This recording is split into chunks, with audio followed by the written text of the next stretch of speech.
Astronauts to the moon. Ignition sequence start. 3, 2, 1. Houston, we have a problem. Liftoff. We have a liftoff.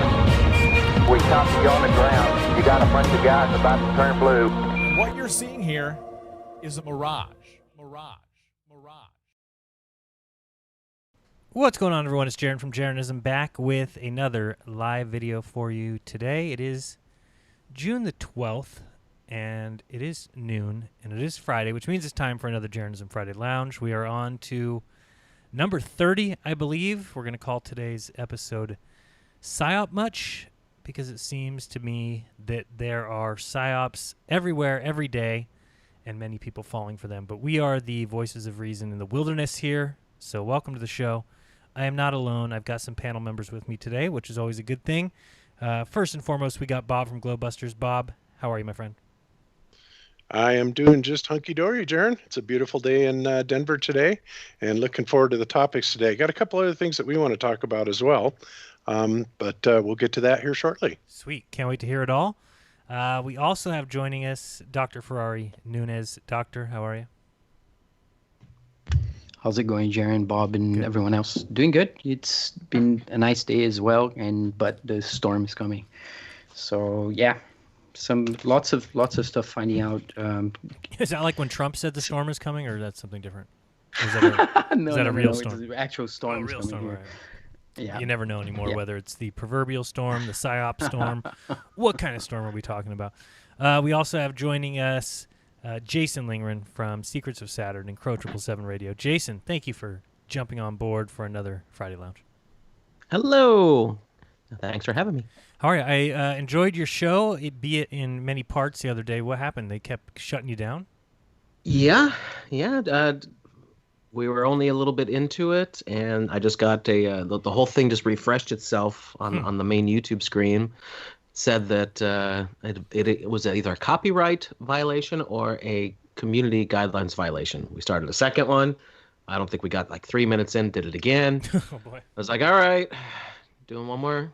We'll see what happens. If not, we're just sticking with D-Live. And they left us alone. We did the rest of the hour and 33 minutes or whatever it was of the show that way. And it was a great chat. It was myself, Wayne McCroy, the great Baldini, and we had Russian Dids on for the first time. So it was a very nice conversation, one we actually got to have it.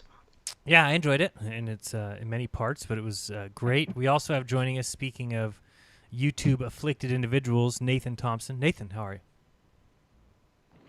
About as good as I can be. Thanks so much. I'm in Virginia at the moment. I just picked up a new GoPro to do some activism. I'm being blocked. I'm blocked on Facebook. Got a strike on YouTube. You know, life is just, like Bob said, hunky-dory. Yeah, not too much fun. I saw Danny Faulkner poking some fun at you the other day, huh? Did you see that one?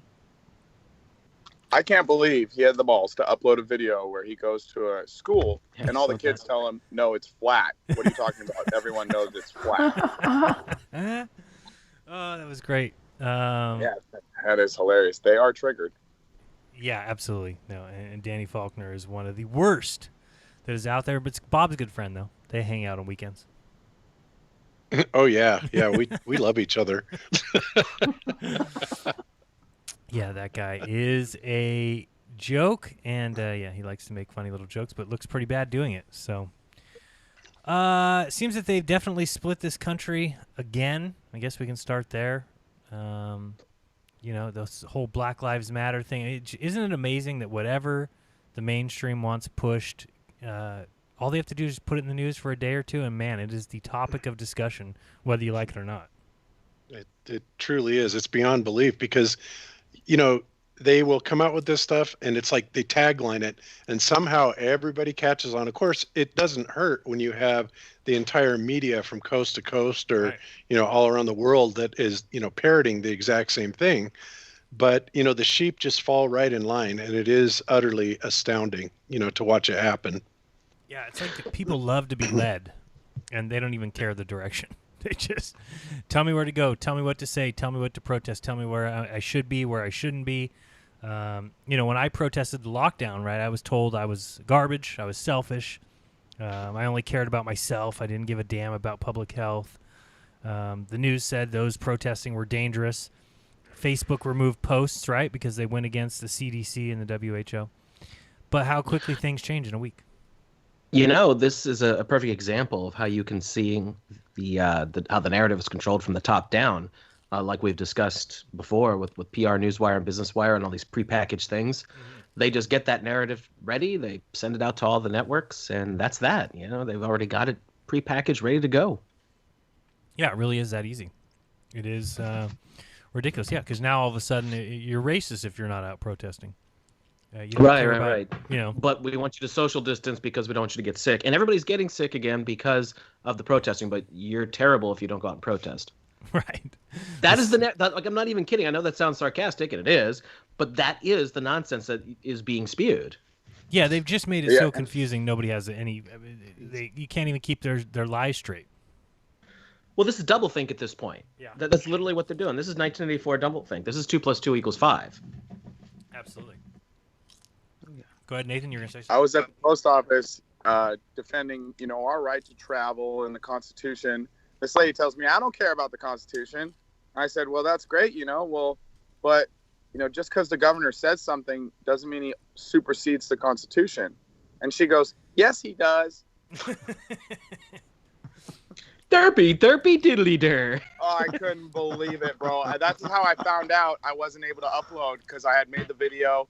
I got every word. I tried to figure out what she was saying behind that freaking mask, and she was hooting and hollering, bro, like she was half Fred, like a dark-skinned Fred Flintstone female, drunk. Like that's what it sounded like. So I was trying to upload the video, but it's going to take a week for it to get up there. And I'm sitting there telling you, no, this is America. It's not the governor that makes it great. It's the Constitution that we have. It's been in place for 200 years. Yeah, governors come and go. By the way, do you love the masks behind the hastily thrown together plexiglass shields, and they're trying to talk to you, and you're like, what?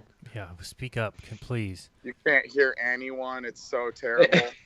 I just kind of look at them like, I just shrug. My favorite is the people who is Looney Tunes. Who can't breathe, so they lower it down past their nose. Like that just doesn't defeat the whole purpose of everything.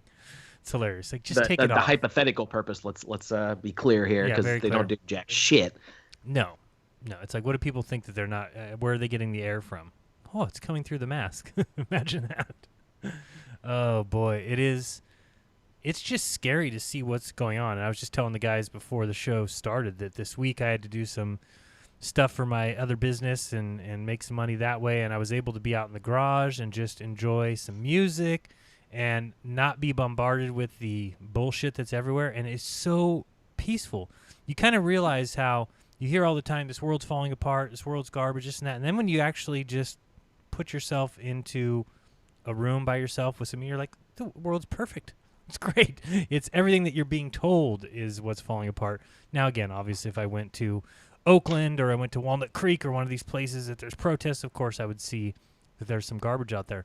But on the other hand, really just getting back to what's important, getting back to nature, taking walks, I think it's such a, for lack of a better way to put it, a breath of fresh air. And I recommend everybody do it. So if you're not doing that, if you are just sitting yourself in front of a computer, which, hey, I'm guilty of probably more than anybody. But if you do that, if you just sit yourself in front of a PC or a computer or your phone and you just get locked into this, then you're falling for all the psyops. Hey, I've had it happen to me. What's real? What's not real? Did this 75-year-old really get kicked over and bleed from his ear? Is that fake? Did George Floyd die? Did he not die? Did he know this guy? The 70 questions is a great video that I've seen. Of course, there's all these questions, and they're done, in my mind, on purpose because they just keep you locked in. I don't know. What do you guys think? Well, it certainly keeps you thinking about it regardless of what notion they're challenging. You're still thinking about the issue that they put out there in the first place. You're still feeding it, still revelation of the method in a certain way. Right.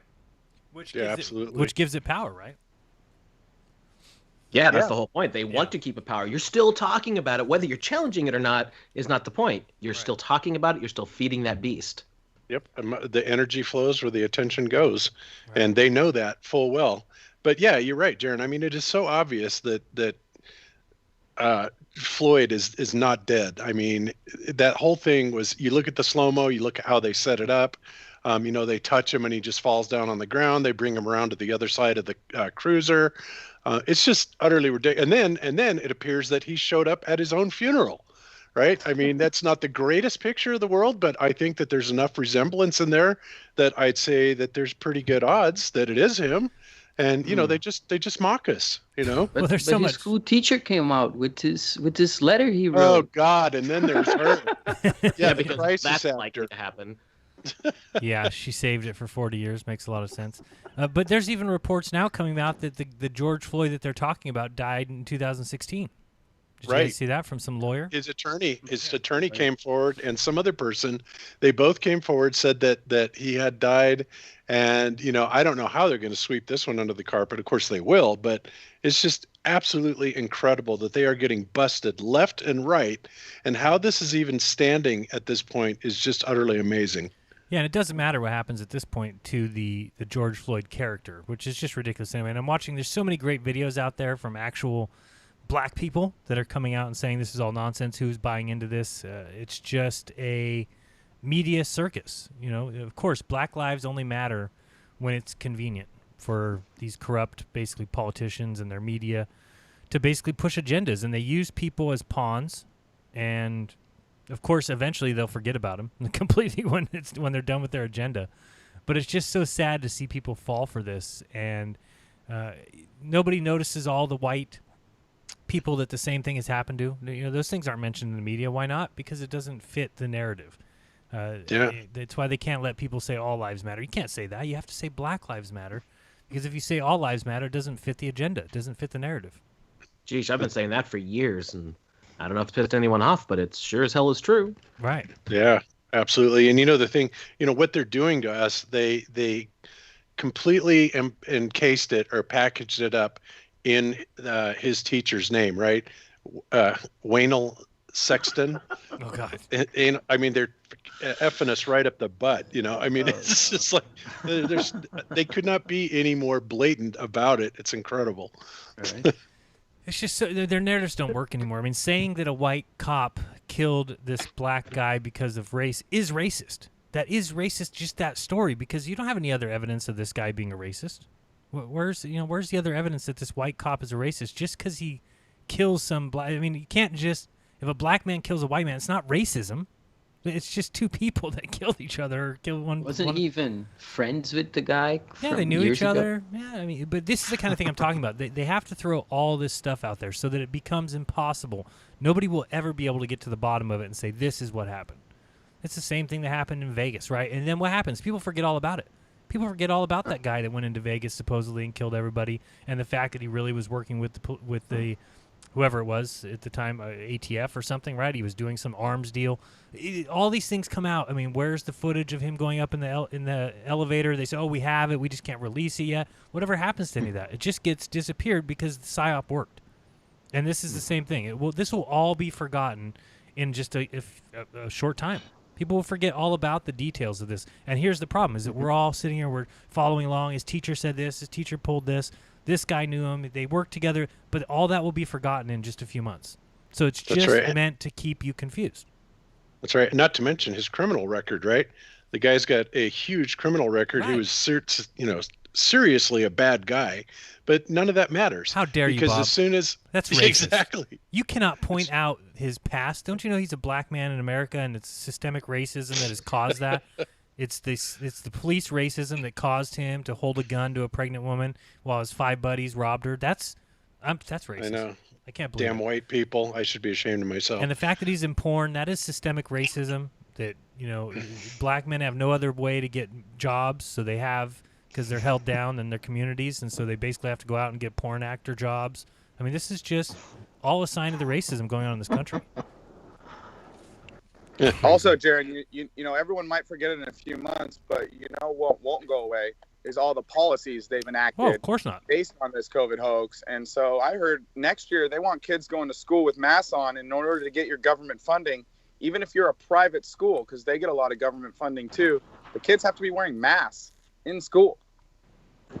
So pathetic. Well, So sad. I've got something I can report on that regard because a friend of mine who works for a major institution gave me the inside notes on it.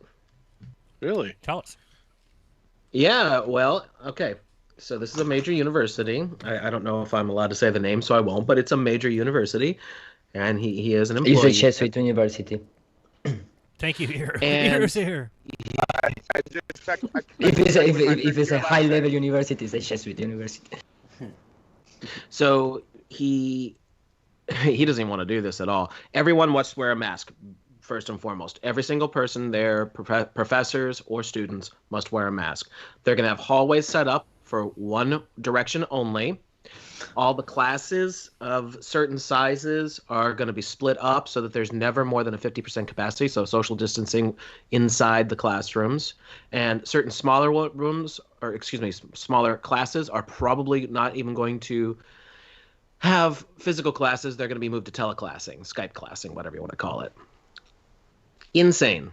What is the point of all this? Simply control? I mean, what else could be the point here? Well, of course, Darren, because it's not about the mask being able to protect you from anything. course You not. can throw some pantyhose around your head. As long as you got something on your face, you're good. Right. Doesn't So matter it's if all it's about a control. bandana. Doesn't matter what it is. You can even deck it out however you want. American flag, Raiders, Black Lives Matter. Doesn't matter. Just put something on your face. Yeah. Is it- I think they're managing us like resources, right? It's like cattle, and they want to number us and chip us and all this stuff. That's why there's so much predictive programming. Somebody sent me a cartoon for children. What's his name? Forget the stretch, the guy who stretches, Armstrong. Stretch Armstrong, yeah. Yeah, Stretch Armstrong. And they're giving the tattoos to people. They're controlling them through these radios. It's from 2 years ago, and they're having social distancing and everything. So it's part of this. Yeah, it's part of this eugenesis transhumanist plan. I mean, it's pretty clear. All these guys are in on the same. They're part of the same group of people. I mean, we've established this for a long time, right? Everybody here is. Yeah, but the masks themselves, you know, obviously we know they're not protecting anybody. In fact, they're inflicting harm, and they have gone out of their way to go back on any policy or any medical article that's been written up, you know, stating that you should not wear a mask. It does, you know, it says right on the side of most of the boxes that it will not protect against any COVID pandemic. So, you know, you have to wonder, is their ritual really that important to them? Is it really about the ritual and everybody has to be in the mask for the ritual, you know, for the upcoming part 2 of this, you know, play? I think that's of part this of it. endgame? I think that's part of it, but the other part is too, the purpose of the mask can be to make people have a hard time breathing. And yeah, if you're a normal person, maybe you don't feel anything, maybe you never notice anything. But 1 out of 10, maybe more than that, has some sort of all of a sudden breathing problem, and now they have to go to the doctor. Well, what's wrong with me? And then you go to the doctor, and then you can have any of a number of things put on you, including you know, respirators. Or I mean, did you guys see this video? I think one of you guys might have put it in the chat. I'm trying to find it here if I have it. The perspectives on the pandemic with that undercover nurse.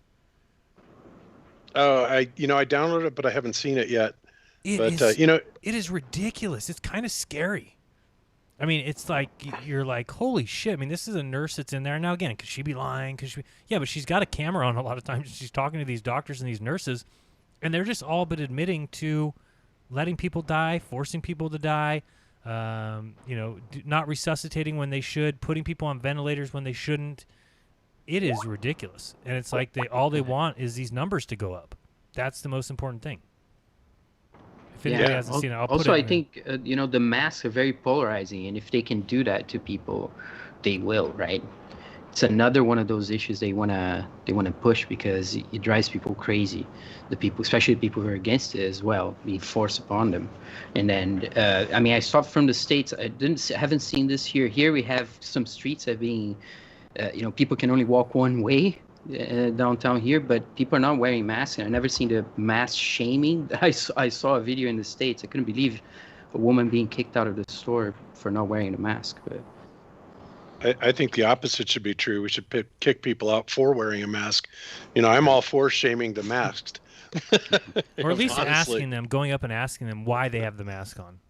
Yeah. film it. Why do Well, you have that the mask ended up on? happening, Bob. In Texas, they got robbed, and the owner put up a sign: "No masks allowed in the store." And so you're not allowed to wear a mask there. And I think it's funny that they did the COVID thing, and then what happened? What was the next chess move? We had protests and civil unrest everywhere. So now we're getting bricks dropped off on every street corner. Antifa's running around throwing bicycles through windows and spray painting people's cell phones that are trying to record it. And it's unbelievable, and that's why they had everyone wearing masks. And now for the city or the state or the country to be protesting everywhere and businesses saying you have to come in and wear a mask is insane, in my opinion. Just my opinion. But I think everybody agrees with that. It is insane. And you're right. That just gives people the ammunition to you got to wear a mask. Go everywhere with a mask. You can throw bricks through windows. You can loot. Nobody's going to see your face. It doesn't matter the camera security. The police have completely given up on certain sections of certain cities, right? Letting the crowd completely run wild. And, it all comes back. They want to get these numbers up. They want to get, the entire populace out of control, completely disorder. Got to have chaos everywhere so that they can bring order to it. And honestly, Jaron, if they got 1 in 10, that would be a wet dream. That's 10%. That would be a wet dream for them. Right. Yeah, you're right. It's probably even less, and they would be happy with that. But they're just showing that these people are just barely going in. I mean, this video that I'm kind of showing here, and again, the link will be in the description. It's called Perspectives on the Pandemic, the Undercover Epicenter Nurse. She's a nurse that's at the epicenter in New York. But she's talking about, these people are coming in with nothing, but I've got a little. We're not seeing it. No, I'm showing it to the people. Oh, okay. It's nothing to see. I'm not playing any sound or anything. She's saying basically, people are coming in with tightness of breath, and that's it. And they're completely healthy 37-year-old people. Well, then all of a sudden they're put into these rooms, and they can't have any family there, and then they're pumping them full of antibiotics, and then they're putting them on a drip, and then they're putting them on forced oxygen, like high-level oxygen, and then before you know it, they're on to a respirator, and then these people are passing away. It's like, what the hell is going on? And this nurse is there trying to, get doctors to admit, what's going on and do this all undercover. It's pretty ridiculous. And again, people can say, oh, I don't believe that. What do you guys think? Are people actually dying at all? Or do you think that it's a complete hoax completely? Because I tend to think that they are having people go into the hospital and some of them aren't coming out for whatever reason. At least that's what I'm hearing from these nurses. Yeah. And again, if you want to call these nurses. It's worse than that, Jaron. I think it's not that the hospitals are empty and nobody's dying. It's that they're lying about the deaths, and the people who do go to the hospital are actually being killed based on the procedures. Right. So that's what I'm saying. Exactly. Too. Unless I start calling all these nurses liars, which I'm not ready to do. I know a lot of nurses, and a lot of these nurses are coming forward and saying, here's what's going on. We don't agree with it. It's coming from the top down. We're finding out that if you just admit a patient and say that they have COVID, and this video here, I'll share it just so you guys can see. What she's saying is that basically it's all about the money, and she has doctors on her hidden camera. And the sad thing is, too, you see all the comments and stuff, people saying, do you realize how many laws you're breaking? Nobody has any answers for what she's actually exposing. Their problems are, oh, you're what you're doing is against the law. What you're doing, because she's being a whistleblower. Nobody's saying that she should be allowed to, There was also that doctor. There was also that doctor who came out and said it was like people are being dropped off on Mount Everest and they just can't breathe. Like there's no oxygen around. Right. Exactly, Nathan. That's what it is. They're being put on this ventilation and force ventilated, which is causing trauma to the lungs and ultimately death for a lot of these people. When essentially, a lot of these cases, whether or not it had anything to do with the thing, what I'm talking about, or not. 5 Cinco Hey. Yeah, Cinco Hey. It's the wrong treatment, and it's killing people. But yet, it's the procedure that is being handed down from the top mucky mucks in the medical. And if the doctors don't follow it, well, all hell's going to break loose. Right. And then you've got these nurses admitting how much money is made when you admit these patients and say that they have COVID. So they're coming in, they even test negative. But they still get put into these positive rooms or in these floors where it's supposed to be all positive. And this is what these conversations that are going on now, where they're just ending up sick somehow. Somehow they weren't sick when they got there. They're ending up sick. And then you realize that the hospitals all get this certain amount of money for everything that happens. They get money for putting on respirators. They get money if you admit somebody in they're COVID positive. That's ridiculous. I mean, it's gotten to the point now where, can you imagine if you had a little chest thing, would you go to the hospital? I'll take the 0. No. Sorry. Sorry, I'm going to pass. I was super scared. Yeah, 2 days ago, I need go to the hospital because I making some sports. I hit my forehead, and I need to go to the hospital to make me 1 or 2 points in because I have like a scar, a little deep in my forehead, and I was stitches? shaking my legs because. The guy started testing me the temperatures, making me question for the coronavirus, things like that. And I was hot because I was, doing exercise. So that kind of experience, it's a little stress, at least for me. Going to the hospital right now is a little stress. I'm going to say something that's going to piss a lot of people off right now. Probably everybody here, but maybe not. I'm just going to say it and see what you guys think. For one thing about all this that I really, for some reason, don't have a problem with, and I don't know why. Do you have a problem with people taking your temperature because for some reason I feel like, okay, let's say that we're going to have flights. Well, maybe you don't need people who have a temperature on flights. Am I wrong to think that there's I don't know why, for some reason I have no problem with that. I have a problem with them telling me to wear a mask. I have a problem with them, all these things that they're making us do.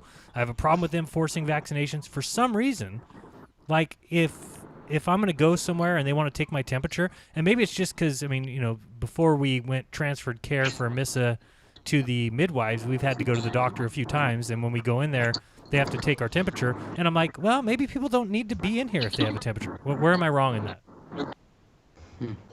No, I totally agree, Jaron.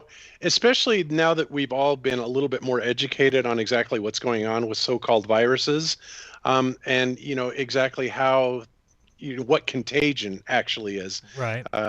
To me, if a lot of people have fevers, minor fevers, major fevers, that doesn't necessarily mean that it's going to be instantaneously contagious. I mean, hospital staff deal with this stuff all the time. True. And you would think with all the sickness going on in hospitals that the staff would be infected constantly, and yet they're not. Every doctor should have a flu constantly. Exactly. So no, I wouldn't have a problem with being, in the same room with somebody who had a temperature. As I now understand disease and the way it's propagated, it's nothing like what they've been telling us. That's all been a lie, as everything else has been. Yeah, Jaron, I hurt my leg a month ago, and I went in yesterday for some physical therapy, like to get a massage at like one of these places that do some physical therapy and massage. And they took my temperature when I walked in, and I was completely cool with it. It was unobtrusive. If they wanted to stick 6 inches of Q-tip up my brain, I would have a different opinion about that. Different story, right? They have those little handheld things, and they just take your forehead temperature. For some reason, I have no problem with that. I don't know why. Yeah, I was the same way. I was kind of happy that a bunch of sick people weren't coming in there and getting massages and laying on the beds and everything. and even though now we know what we know about contagion, I'm not scared, man. I feel like I could walk through a wall of cartoon bugs. Right. But if that's the worst thing that comes of all this, I don't know why, and people might say, "Oh, what the hell are you talking about?" I just don't have a problem with that. I mean, if we need for sports to come back or something, and people are like, "Hey, we're going to take everybody's temperature at the door," well, go ahead. I mean, if you have 102.3 degree temperature, you probably shouldn't be at a soccer game. That's what I'm saying. True. I'm just saying.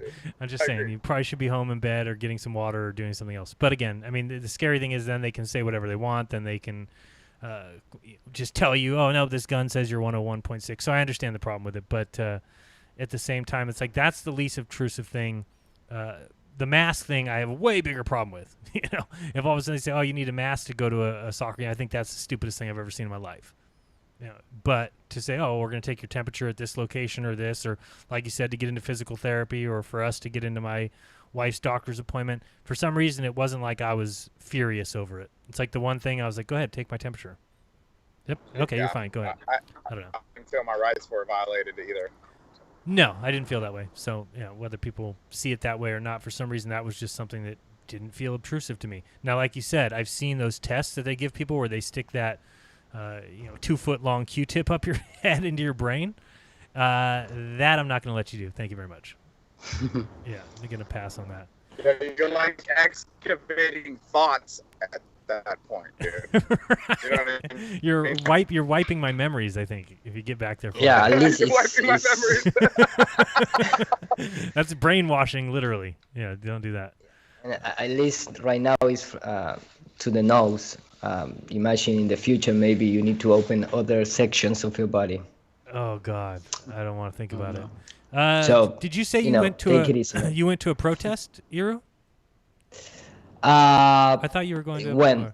Oh, I thought on Globebusters. No, or I something. I cannot leave my city because I don't have the permissions and I don't want to download the app in my phone. Oh, okay. And it's not just that, because if you downloaded the app in your phone and you request a permission, you need to justify that permission. You need to be like an essential worker or something like that to leave the city. So I cannot have the chance to go to the protest, but I stream in live last Saturday, and I believe tomorrow is going to be another one, the fourth in our country. Anytime is more people, and at least we win, quote unquote, win the battle in the media, because we call the attention and the media is present there, and they still have a really shock reactions of the words that came from the people, because the people still protest against the New World Order, give names like George Soros, or start talking about Bill Gates and all this stuff. And at least just maybe in a tiny proportion, you wake up more people, because it's the main brand's channels that go into the protest to cover the event. Right. I thought you said you were going to some event, but they won't even let you leave your town, basically, then, huh? No, without a permission and a justification for that permission, no. And Bob, are you still seeing a lot of masks around your town, or what's the latest? Where it's some places there are. I mean, in the city and county of Denver, the masks are mandatory out in public. However, I would still estimate that maybe only 50% of the people are wearing them. Nice. And then once you get outside the city of Denver, they are not mandatory, and hardly anybody's wearing them. I mean, people, they're just fed up with it. And, I do question people. I went into Micro Center the other day, and I was asking them, I go, well, so how much longer are you guys going to have to wear this? And the guy at the counter goes, well, until the curve is flattened all the way to zero. And I'm like, yeah, like that's ever going to happen. And I mean, this guy was just a complete brainwashed idiot. So, one thing I can say about the masks is it definitely will allow the woke people to tell who the retards are, If there's anything going on, it's at least that. Yeah. Well, that's exactly what I've been saying. It's a litmus test to see who's a dum-dum. Totally. I've been saying that about flat Earth for 5 years. That's why I tell everyone right when I meet them, hey, you think it's flat? Because even if they're going to disagree, do they have a heart? It's a good litmus test to find out if they don't have a brain. Do you have a heart? Can you be a good person even though we disagree? So yeah, this no, works it's the same way. It's a good way to get a test for people, and that's why I think I really feel like everybody who's wearing a mask is just doing so because they have the social pressure to do so, and that's why I think the more of us that don't, the more of us that just act like everything's normal, the better things will be. Because I just think people have a problem standing on their own 2 feet nowadays.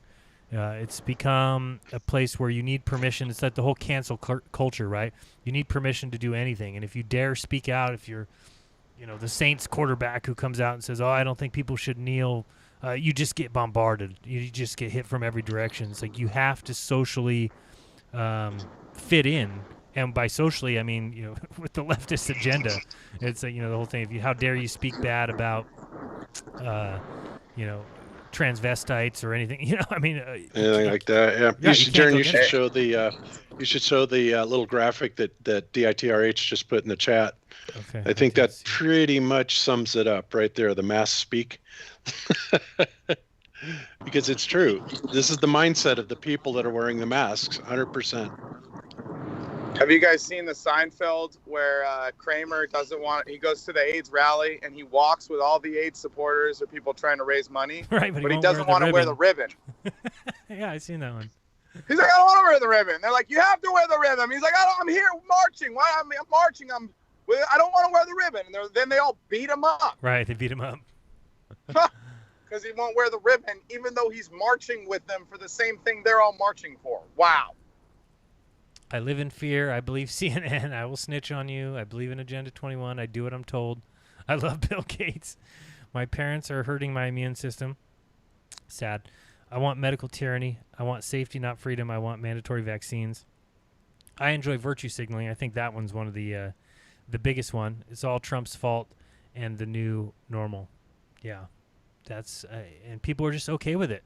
And I don't know for how long. Sometimes I hope that these things will pass or people will do things for like a certain level, but then I just get reminded that really people are okay with doing whatever the media tells them, whatever the news says.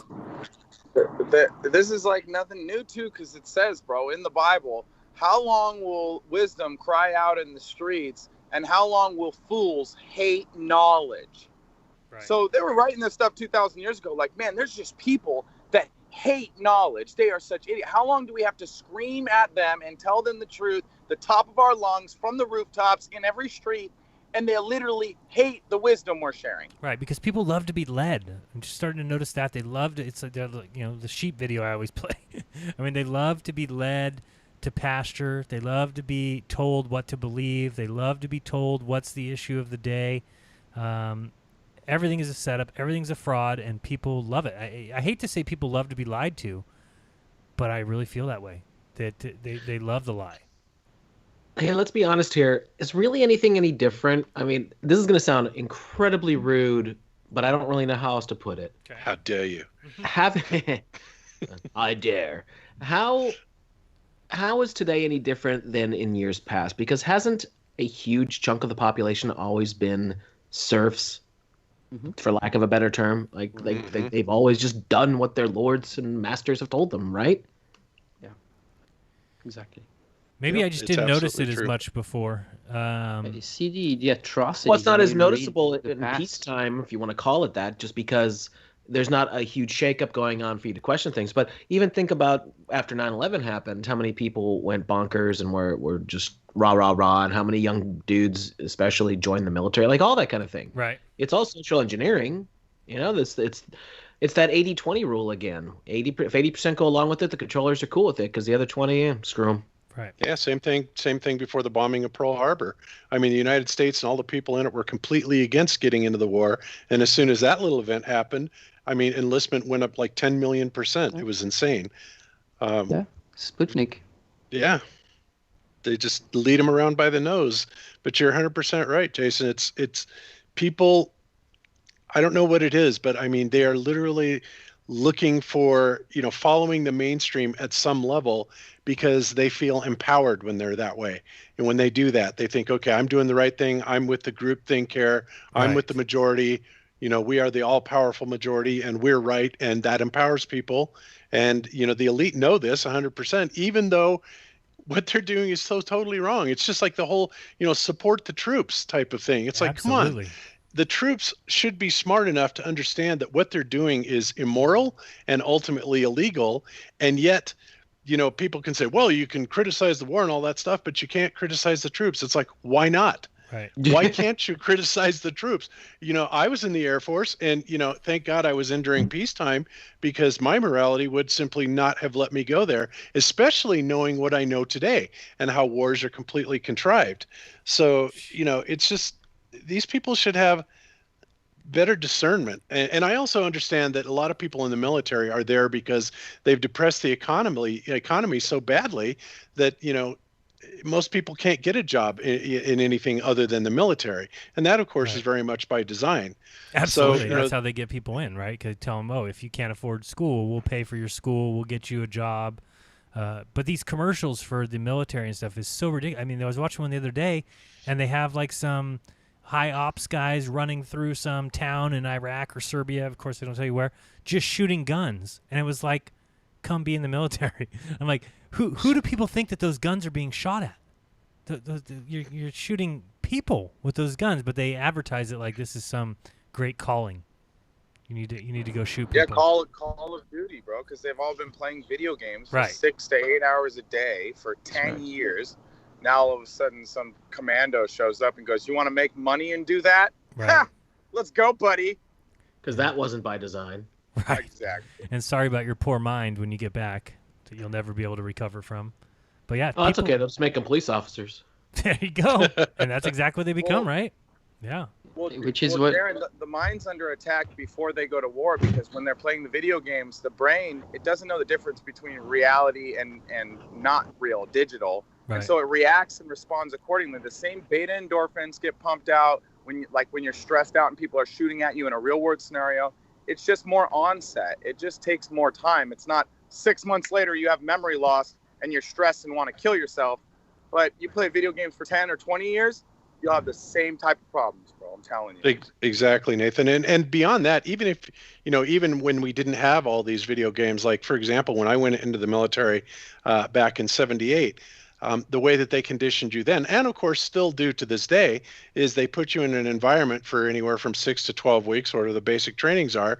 And when you come out of there, you are so freaked out that you're going to do anything wrong. You're going to make one wrong move. I mean, it's ridiculous. We used to laugh at the people coming in from basic training, when you're in tech school, because you watch them, we called them pingers, because they had no idea. They were so afraid of everything that they would do something wrong or piss off a commander or an officer or something like that. And it's like, whatever they were told, they did. And we were all that way, because that's what you're subjected to in basic training. It's a complete mind screw. Well, when you're screamed at 24/7, what else is going to happen, Exactly. I don't know how many of you guys remember crying to your parents saying, I don't want to go to the first day of school. I don't know what it's going to be like. I don't know what any of the kids are going to be like. And they take us, rip us from our parents' arms. We're terrified. And then they teach us cartoons and lies. And it's like, oh, well, I better learn this. Everyone else is learning this. And you're just scared and compliant. Right. You really have no choice. There's no way out. Yeah, there's no choice. Yeah. Yeah. It's kind of like when I learned that there were other flat earthers out there. I was like, wait, that's a choice in the classroom right now to be a flat earther? Right. Don't you wish you would have known that in 3rd or 4th grade? I mean, we didn't have an option. There was no way no way you're coming out of school believing anything other than what they've put in front of you and forced you to know and recite in order for you to get a passing grade and move on to the next level. You better know the largest planet is Jupiter, and you better know Saturn has some beautiful rings. And what's crazy is they don't want us to know it to learn it and keep it forever. They just want us to pass the test. So it's like, we'll admit that lie's true. And then they don't care if we remember it the rest of our lives. I mean, at all. It doesn't matter at all. It's not memory. It's crammery. It's like, cram this for the test so we can prove that you're a good subject, a good slave. All right, good job. Now you can forget it. Yeah, go ask people in everyday life if they know how far away the sun is. No, I do that. I do, and they don't. No, they don't have a clue. No. The best answer I've heard when I've done it is 1 astronomical unit. It's like, thank you very much. Yeah. And that's how far is that? Yeah, and that was like from a physicist. They're like, oh yeah, we're Unit. physicists, and they know it's 1 AU. By the way, I don't know if USHE, AGU, Astronomical Jesuit Unit. Okay. You got to see this. I don't know if she's in here. No, she's not. Grace sent me a letter this week. She's in my D-Live chat all the time.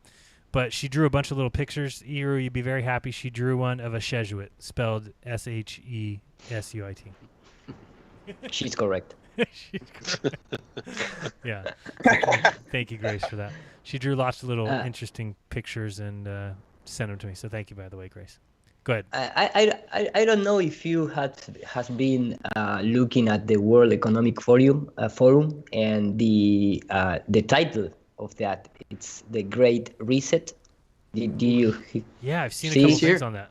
A couple of things. Let me just paste the because do you want to share your screen? I'm not really showing anything. If you want to share. No, just bring it up. No, because I believe, I just bring the topic onto in the tables just Gotcha. for talking over, because I'm just start looking into it. But if you go a little bit, like 6 minutes and 35 seconds, it's where the president of Davos meetings it started, and of course they talk about the old world order is not we cannot use anymore, and we need to start using like a new not, he didn't say exactly new world order, but it's referring for that. Right. But it's very curious, at least the title of this year of the meeting itself, the Great Reset. And they talk about a lot of in economic terms, in political terms, bringing the changing for cryptocurrency and things like that. And I'm start wondering, how this, of course, they use the coronavirus like accelerator for bring this great reset. And of course, if you just connect some dots immediately, you start understanding why they propagate and create this pandemic thing. But I don't know. No, I just bring into the table because maybe someone are looking into it and maybe have another more deep opinion than mine. No, I've seen Jeff Berwick talking about it, and yeah, it's really weird they keep talking about that. They call it the Great Reset. Certainly seems like they have something planned. I mean, obviously Berwick's been talking about it forever, so has a lot of these financial guys, that the crash is coming. And it certainly seems like this is an accelerated way to do it, right? And getting all these small businesses out of the way. Of course, the big businesses, your Walmart, your Amazon, they're doing just fine. They're going to mow through. They're probably doing better. I mean, in fact, a lot of their stuff will go up, I'm sure. Right. But these mom and pop stores, these small businesses are just going by the wayside, and there's going to be no way that they can ever come back. And then they get them into even further debt, offering these loans and stuff, that they're just going to be further in debt and going to fumble. And the dollar is not going to be – I mean, they just keep printing money. How can you keep printing money? It's ridiculous. And that's why – I mean, I still think cryptocurrency is the way to go. I don't know if Bitcoin's it. I don't know if Monero's it, because I still have some issues with, well, what if they all of a sudden call it illegal? Won't that just crash it? Now, again, people can still probably use it, figure out ways to use it. But, Bob, what's your thought? I mean, where do you stand on, you think cryptocurrency is the future? Well, yeah, I think so, only because, I'm starting to see signs around. In fact, that's another thing that I saw at Micro Center the other day, is they're saying, sorry, we're not going to take cash anymore, which I believe is illegal. But they're saying because of the, possibility of spreading of germs. Of course, I go inside, I hand the guy my credit card, he sticks it in the machine, or I stick it in the machine, whatever. It's like, that's like there's any difference, right? But yeah, I think that's going to be an excuse to bring in cryptocurrency. And of course, they will give you all these reasons why cryptocurrency is going to be great. A lot of the same reasons, what we think about Bitcoin now. Supposedly it's untraceable, you won't be able to defraud it or print fiat currency out of it or anything like that. But of course, they're going to have a system set up behind the scenes to exploit it. So I don't buy it for 1 second. But yeah, I think the reason that they want to bring that in is because that's part of tracking every single move you make, every transaction you make, everything you buy, sell, and otherwise is all going to bring that information to the elite, the powers that be. Yeah, that's never going away. I mean, that's only going to get worse. And they're not going to allow something to get more and more open and anonymous. That's not the way the world's going. So that's why when you can find something like that, if Monero's it, then I say people back that. If there's some way that we can, move towards anonymity rather than tracking, we have to be a part of that. Go ahead, Ira. No, if you want to play from 6:35 to 9 minutes, you have there all the 2030 agenda and also the guide, the Georgia Guidestones right in place. Because if you decode a little bit the way that this guy spoke, it's, referring all that, became one with nature, making a new social contract, trying to, enter in this fourth revolution, industrial revolution, with all these new paths and things like that. And it's all the same agenda that we have been talking I'm like from years I'm now. looking over here at the tags, and I'm just laughing. It's a coronavirus, pandemic, epidemic, the Great Reset, financial crisis, economic crisis, vaccine, virology, climate emergency, Jeranism. climate justice. No, Jeranism's not there. Sorry. No. All right, let's listen to a little bit. It is obvious that we are in the midst of the most severe crisis the world has experienced since World War II. 75 years ago, countries and people came together to shape the post-war global order, which brought us decades of peace, increased global cooperation, and prosperity to hundreds of millions of people around the world. The COVID-19 crisis has shown us that our old systems are not fit anymore for the 21st century. It has laid bare the fundamental lack of social cohesion, fairness, inclusion, and equality. Now is the historical moment, the time, not only to fight severe virus, but to shape the system for the need for the post-corona era. We have a choice to remain passive, which would lead to the amplification of many of the trends we see today: polarization, nationalism, racism, and ultimately increased social unrest and conflicts. But we have another choice. We can build a new social contract, particularly integrating the next generation. We can change our behavior to be in harmony with nature again. And we can make sure that the technologies of the fourth industrial revolution are best utilized to provide us with better lives. In short, we need a great reset. We have to mobilize all constituents of our global society to work together. We must not miss this unique window of opportunity. For this reason, I'm grateful that we are joined for this announcement of the Great Reset Initiative, not only by His Royal Highness the Prince of Wales, but by representatives of international organizations, business, trade unions, scientists, and above all, the young generation. Now we have the very special message from the United Nations Secretary General, Antonio Guterres. You can stop there because now he's going to speak, Gotcha. the guy So they from talk the about OMS. a new global order, the post-corona order, the Great Reset. This is a unique window of opportunity that they need to take care of. They need to jump on, and the UN's going to come save us all, just like they're going to if people follow along the lines of this whole defund police, which is just another Psyop. Of course, they're not going to defund the police, and if they are, it's not like you're going to get some taxes back. Here, let us return some tax money to you guys. We're not going to fund the police anymore. No, they'll just move it into new areas, and again, that'll be UN-controlled police departments. Oh, just furthering the one world agenda. It's going to be great, Euro. I can't wait. Yeah, I send you. First of all, I have a bad news, guys. This year, the Club Bilderberg meetings is postponed. Oh no! Yeah, man, about you that. are not going to be there. Yeah, sorry, guys. Sorry. Oh man! Don't build a bug. Hey, No Bilderberg. But are we yeah. still on for the Grove? Oh, we'll still see at the Grove. Though, Oh, yeah. right? Oh, I'm sure they're still gonna be. Yeah. Got to do their sacrifice. Got to do cremation of care. Absolutely. Yes. But All right. I'll if see you you take, guys at the Owl at 2:00. Okay. all right. Make sure you bring your boyfriend. Stop it.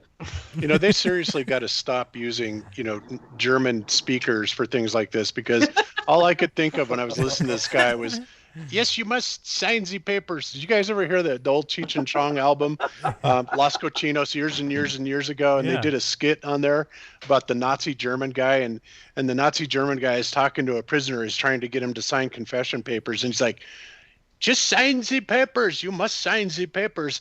And the prisoner goes, I cannot sign the papers. I just cannot. No, you must sign the papers. No, I cannot sign the papers. And why cannot you sign the papers?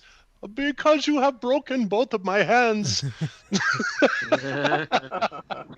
Hey, Ewer, where does it say there's no meetings here? You sent me a link, but I don't know what I'm looking at. Yes, well, in the homepage. At the homepage, Okay. is there the meeting 2020 is postponed. Oh, I don't know how to pronounce. Gotcha. Postponed. You got What a drag. Yeah, whatever. But the thing is that if you click on meetings, there you have, the last two, and it's very interesting because the last two meetings, the 2018 and the 2019, it's everything is happening. I mean, the thing that the populism in Europe. And we showed that before because the rise of the populism in Europe, it's behind Steve Bannon. Steve Bannon helped every country, and it's in his own Wikipedia article that the guy was behind that. And of course, that type of figure is the same type of figure that, I don't know, maybe Napoleon has, his own Jesuit give him advice, and it's the same movie, repeat one and all over the place. And they talk about the future of capitalism, the stable strategic order, what next for Europe, the climate change, China, Russia, United States, cyber threat. They talk about cyber threat, and this year, supposedly, some hackers have entered into the OMS and hacked the OMS, and remember that kind of news? Yep. From no so much time ago. I mean, suddenly there start appear these supposedly hackers that get into the database of these big institutions, and so the importance of space, and the weaponation, the weaponation, sorry for my pronunciation, weaponization of the social media, and what they are doing now, they are doing that. Yeah, that's what you showed with Cambridge Analytica. Exactly. How to use a military weapon in terms of the psychological warfare and use that as a social media platform. The Brexit, which is also linked to Steve Bannon and Cambridge Analytica. And, it's this World Economic Forum with the title of the Great Reset. And they planned the last year, what we're going to do about the future of the capitalism. And that is a big word, it's a big title, because inside that you can start, grow a lot of concept, because the future of capitalism is, for me, that is my opinion, but it's super related and linked with cryptocurrency, or at least the currencies of all the world. What are you going to do with this type of super huge debt, I don't know how to pronounce, that the world has, especially United States. It's like the numbers are more than red, it's. So I just bring this topic because it's very, at least it's something that you must have into consideration. And it's sad in terms of that they are not going to have the meeting this year because we cannot see the titles that they're gonna talk about it. Right. If you I think that one part of the end games is getting people to buy into AI, into the idea that you can be controlled by something that's so much greater than you, so much more intelligent than you. So people have to buy into the notion that you can actually program something that becomes autonomous and it can control everything much better, which is a kind of science fiction scenario.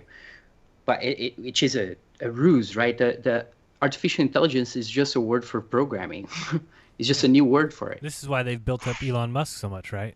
So that people buy into this whole idea that our brains are going to be uploaded into computer vessels soon, and we can control his the world through a girlfriend computer. wants a brain implant.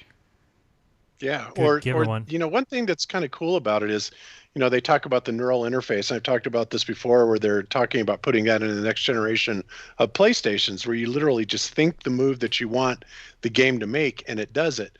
But the other thing that would be really cool, unfortunately, they will exploit this, but wouldn't it be cool if, we could just walk around and, they actually use this system where if you wanted some information, you could simply make the thought of, well, when did the Gettysburg Address happen, or, whatever information you wanted, and it just kind of popped into your head. That would be awesome. But we all know that even if and when they got to that technological level, they're going to exploit it and, put thoughts in people's heads just like they do now with television. And movies and everything else. Right? Yeah, Imagine but you're still thinking, cool though, right? No, sure, but imagine you're thinking things that you don't want to think, and you're trying, what I mean? You're thinking through all kinds of scenarios, or who knows what may come to your head when you're reading things and looking at other things, and to think that something's going to be recording all that and making patterns out of it. It's like it's another level of. Yeah, if they're not doing that already, right? Maybe the phones can read your brainwaves. I don't know. Sure, they're always Imagine, going to guys, use it against us. Go ahead, Nathan. Imagine, guys, every time you thought about flat Earth, Vsauce's bald head popped in your head. If the brain, the AI worked like the algorithms on YouTube, so like anytime you try to search for something that's true, it's like Bill Nye telling you, what I really want this generation to understand is that this is a closed system. You're like, damn it, get out of my mind, dude. You know what I mean? It's like always, hijacking the what's next when you're in your thoughts, and they bring up what they want you to think next. Like, no, get out. No, I don't want to think that. Yeah, true. That's good. Well, here's the bottom line. How awesome of a world would we be living in if it wasn't run by a bunch of ass wipes? Oh, boy. That's right. It'd be unbelievably beautiful. That's right. Think of how far along we'd be if it wasn't for all the lies and the deceptions and the psyops and the false flags. And I mean, think of where humanity, right? Yeah, Free think of where humanity would be. Oh, yeah. I mean, that's the sad part. And so they can never let that really be known. They can never let people see that. And I think the same thing is true with like even this pandemic, that if people caught on to the fact that it was all ruse, they could never get away with shutting down the economy again. So no matter what, you're going to hear about second waves. You're going to hear about increased cases. You're going to hear about increased deaths. You're going to hear about people not wearing masks causing that. You're going to hear about protesters causing it, because they have to say that. The alternative to that is to say, oh, we were wrong about this whole thing. Well, do you think they're going to ever say that? Sure, they'll say they're wrong. Never going to come. You know what I want to know is, Yeah. Why is it in all of our recorded history have we never heard of a civilization, or at least not openly anyways, that was utopian, that literally did take its citizens, welfare into account? Why is it that, man's dark side always seems to take precedent?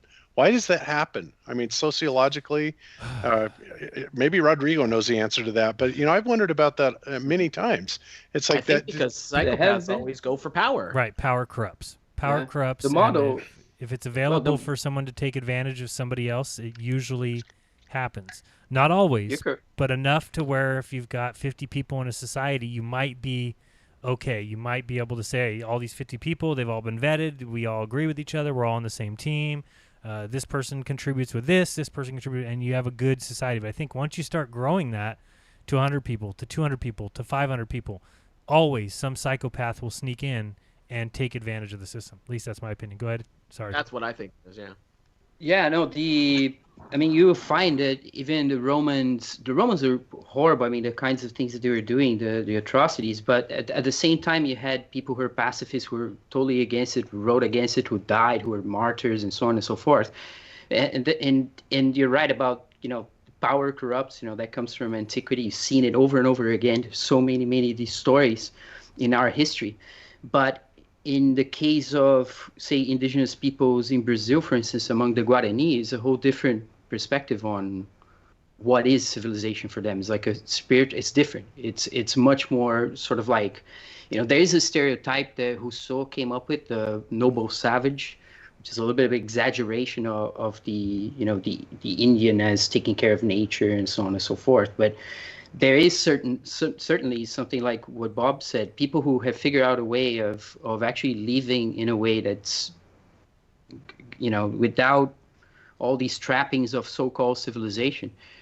And there's a paper by this Brazilian jurist from 1911 where he compares the Portuguese white colonial civilization with the Indians, and he says that the Indians are far superior. They care about one another. They take care of the children. They don't send them out. They don't drink. They didn't have syphilis and so on and so forth. I believe that. Mm-hmm. Yeah. So yeah. I mean, people, and like Jason said, which is exactly, like what if you didn't have this whole structure above the corrupting structure of power and the monetary system and so on, and you just let it for people to figure it out, it would be way better. Yeah, and is it me, or is it predominantly the the white races that seem to do this? Because you're right, the Indians seem to live much more in harmony with nature and things like that. So you really have to wonder. Sometimes I wonder. It's you had some pretty bad empires as far as the Aztecs are pretty bad. The Mayans wore human skin and stuff, and the people they sacrifice. Those things are real. And I mean, you had the Huns, and you had these, in the east, the Mongolians as well. I mean, coming across, and inside China, many movements. I think is the Han Chinese that dominated a bunch of other people. Like people, usually we don't learn that in China there's over 100 languages in many different cultural groups. It's been essentially taken over by one dominant group that used warfare to. And yeah, so those things, violence has happened in many places, even among what we call, Aboriginal peoples. And well, it seems to be those people that get to say they're white when it's convenient. Let's just say that. Yeah, Austin, let's say the Austin's- white is an Austin's here. invention, right? Austin, how's it Historical going? invention, this notion of the white superiority, right? This whole thing, it's made up. Welcome to the Well, show, yeah, it's Austin, a group of everybody. people that are white when it's convenient, and then all of a sudden, even though they look like they're white, they're not white anymore because white people are bad now. Hey guys, That's come on. They're White terrible. agendas matter. That's a great one. You like that? You like that? I do like that one. Hey, wouldn't you say, Thank you, Nathan? Wouldn't you say that the Bible is a great history of history of stories, if you want to call it that, a collection of stories, a collection of history, telling people what happens every time they clamor for a king? I mean, Amen, bro. I mean, Right? when Bob said utopia, I'm thinking the garden. Right. And there's just one problem in the garden. You got this snake that wants to lie to everyone, and you've got people who are easily deceived. And then They are like sheep, and need a shepherd. And so he says, you want a king? Ha! I'll give you a king. And Right. you guys are going to cry out and say, wow, this was such a dumb idea. I wish we never asked for a king. And that's what it is the whole time. If you go through the Bible and read it yourself, you'll see that it's one story after another of some king getting put in who becomes corrupt, who corrupts the people, who enslaves the people. It's just nonsense right there in front of you over and over again. I've never understood why people are so they always clamor for a king, and then the king comes and corrupts. And whether or not you think Part we human have a king, it's the psychology, same man. thing. Yeah. There's two things I've noticed about human psychology, and did I mention this on Monday? I don't remember who I was talking to about this recently, but there's two big things I noticed repeating in human psychology for all of history, really. One, humans are ungodly, tribal, but that's flexible because it depends upon what it's being applied to at the time. Second of all, they like to idolize people. They like to have celebrity. They like to look up to people, to have someone to tell them what to do. And those are the two things that all the psychos prey on, big time. Absolutely. Yeah, good point. Good point. They wanted a king and they wanted their idols. It's like, yeah, we know you're up there, God, but see, I've got this golden calf down here that's really cool. Right. And that's Am I why the only think one that that's like an anarchist? Like literally, based on the etymology, right? Like without rule. absolutely. I'm right there with you. Anarchy's great, as I've said this a million times. The problem is you can't have anarchy tomorrow. Right. Like, there's too It's many gonna take- assholes around, and the big problem I have with anarchy, not that If people were super cool, you could have it. But Yeah, that's right. most people aren't super cool. Let's just start with that. It has to be Second of all, super, yeah, you're right. But a lot of people have made need that argument too. innovation. And the thing is, if you had like a complete anarchy situation, where would the technology come from? Like you have to have some kind of system set up where things could be innovated. Like if you want technology. Now, if you just want to live in the Shire with hobbits and everyone's cool to each other, well, go ahead. That's fine. But not everybody wants to live that kind of rural lifestyle. So that's where I start having problems with anarchy. Well, I think it would be awesome. The thing I always say is that I think the ideal society, if we could ever get there and get the assholes out of controlling everything, will be kind of like Star Trek, which is what I see as a benevolent socialism kind of thing. Because if you look at the Star Trek, the classic Star Trek, ignore that new stuff where they're just everything's dystopian now. But in the classical Star Trek universe, energy is no longer a problem. Energy is free. So everyone is free to do whatever they want because you don't have to scrape and survive or stab somebody in the back to survive. You can just do what you want. And now there is a government structure that protects you and all that, which is Starfleet and all the other crap that they've got. But generally speaking, if you just want to be an artist or something like that, go ahead. Everything's free because we have free energy. Well, yeah, I mean, the thing is, there's no way to have an establishment without it being corrupt. Like power is inevitably going to corrupt. With the innovation thing, I don't know. I think people would figure it out. Think about this: how much more difficult would it be to have like war without these governmental systems and these countries and all It that would stuff? be Because impossible, really. you couldn't do it. There's no do way you could like have a huge military. Like No, that's why a lot of people who and call that's it fine. But there's the other side of that. Who would make, like, when you think about innovations like computers and things like that, they're made up of tons of different parts of things that come from tons of different places. If you had complete and total anarchy, it would be very difficult. And I'm just throwing out hypotheticals here. I could be totally wrong, but think about all the, like, I'm sitting in front of my MacBook Air computer talking to you on it. Do you know how many things came from so many different places to bring this together so that I can communicate with you? I mean, if you had total anarchy where the corporations are bad and you can't have this and you can't have this and you can't have that because it's not anarchy, everyone's out for themselves. I don't see how technology would survive. Like, I don't know how a complete worldwide structure where everybody was just out for themselves, even if you're just being cool to your neighbor, I don't know how that would work. That's why I think that the word anarchy gets a little bit of a bad run. It's not anarchy like that. It's more like I've heard anarcho-capitalism. That's a way to describe it, where the free market basically runs the world, where people get together, and it depends. That's why people say, "Oh, you can't have a world without police." Well, you can. It's a privatized police. But everybody needs to be cool to each other. That's where the problem comes in. Right. Yeah. Well, I guess the idea is cool getting to each other. It's people just aren't cool to each other anyway. Nut job psychos that fuck everything up. No one's cool to each other anyway, though.